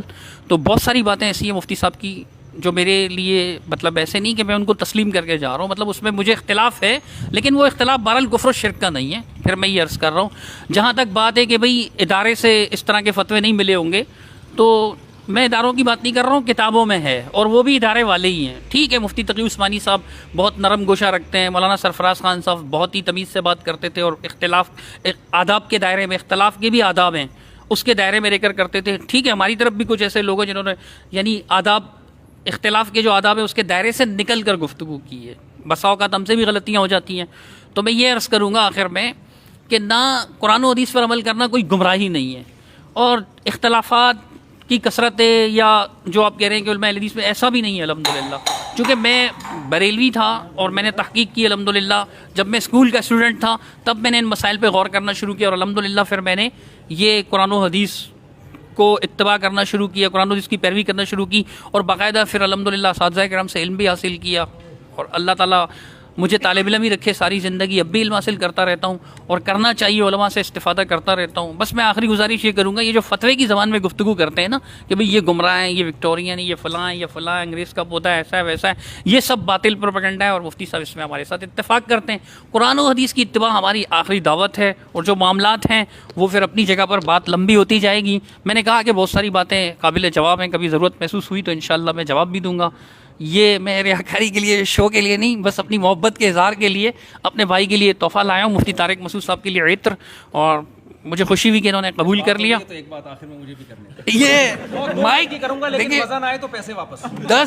10 منٹ سے آپ کے پاس ہے تو پیسے واپس. مفتی صاحب پچھلے 10 منٹ سے یہ آپ کے پاس ہے. ایک منٹ پیسے واپس, یہ گارنٹی. میں یہ عرض کرنا چاہوں گا کہ آپ 2 منٹ میں اپنی بات مکمل کر لیں, کوئی بات نہیں. دیکھیں اور 2 منٹ کی جب بات ہوگی آپ کریں گے, اللہ کرے آدھا گھنٹہ ہو جائے گا, اتنا مزہ آئے گا. مائک یہ ایسی چیز ہے نا کہ جس کے پاس آتا ہے وہ چسکے لیتا رہتا ہے. اکرم بھائی آپ کچھ کہنا چاہ رہے ہیں؟ جزاک اللہ شیخ. مفتی صاحب میں ایک گزارش کرنا چاہ رہا ہوں, وہ یہ ہے کہ جیسے عبد الواحد قریشی صاحب ہیں, مفتی عبد الواحد قریشی صاحب بڑے قابل احترام ہیں, ٹھیک ہے, ان کی ایک ویڈیو دیکھی میں نے, اس کے اندر وہ ان کے پاس ایک اہل حدیث عالم دین آئے ہوئے ہیں, ان کی نظر میں وہ کہہ رہے ہیں کہ مطلب وہ فاضل مدینہ یونیورسٹی ہے, میرے پاس لفظ صحیح نہیں ہے, میرے لفظوں پہ نہیں جائیے گا پلیز. تو وہ ان سے کہہ رہے ہیں کہ ہم حنفی جو رفع دین کے بغیر نماز پڑھتے ہیں ہماری نماز ہو جاتی ہے, اور شافعی جو رفع دین سے نماز پڑھتے ہیں ان کی بھی ہو جاتی ہے, تم جو اہل حدیث رفع دین سے نماز پڑھتے ہو تمہاری نماز نہیں ہوتی. یہ بڑی تکلیف دہ بات ہے. نہیں تو یہ تو میں آپ کے چینل کے تھرو ان تو پہنچا سکتا ہوں, ورنہ جو ہمارے جو نزدیک میرے جو عزیز ہیں, میرے رشتہ دار ہیں, میں جب بریلوی سے میرا گھرانہ, پلیز میری بات پلیز شیخ لو, دیکھیں پلیز 1 منٹ دے دیں پلیز. جب میرا گھرانہ بریلوی ہے, ٹھیک ہے, میں جب دیوبندی ہوا تو میں گمراہ نہیں ہوا تھا.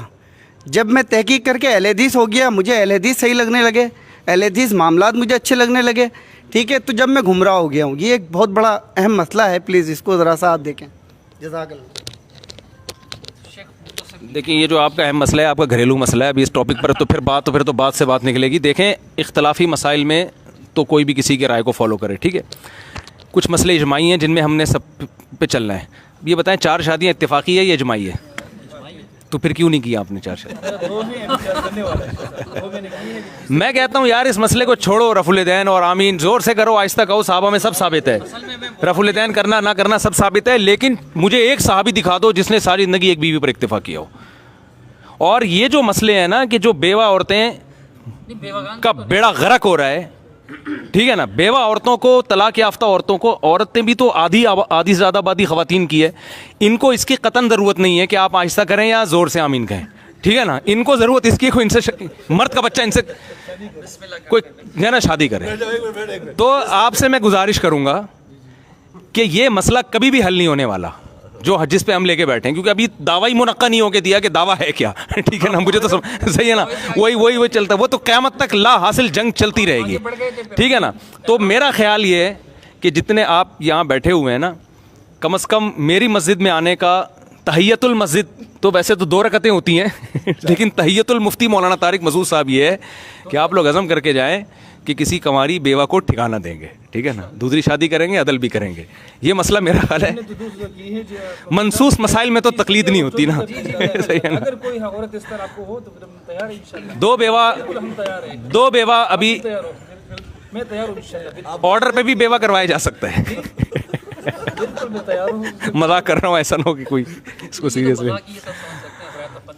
کوئی بات نہیں, نہیں تفنن تھوڑی, میں سیریس ہوں, مطلب نہیں اس کو تفنن لے رہے ہیں یار. کروائی بھی جا سکتی ہیں, ہاں یہ تفنن ہے, یہ اسی پہ کہہ رہا تھا. یہ تیار ہے نا, آپ کی نظر میں کوئی ہو انشاءاللہ میں بھی کوشش کروں گا. ٹھیک ہے, آپ نمبر دے دیں. یہ ریکارڈنگ میں آیا کہ یہ کریں گے, ٹھیک ہے نا, یہ انہوں نے خود اعتراف کیا. یہ ریکارڈنگ اب بند کریں بھائی ذرا 2 منٹ کے لیے.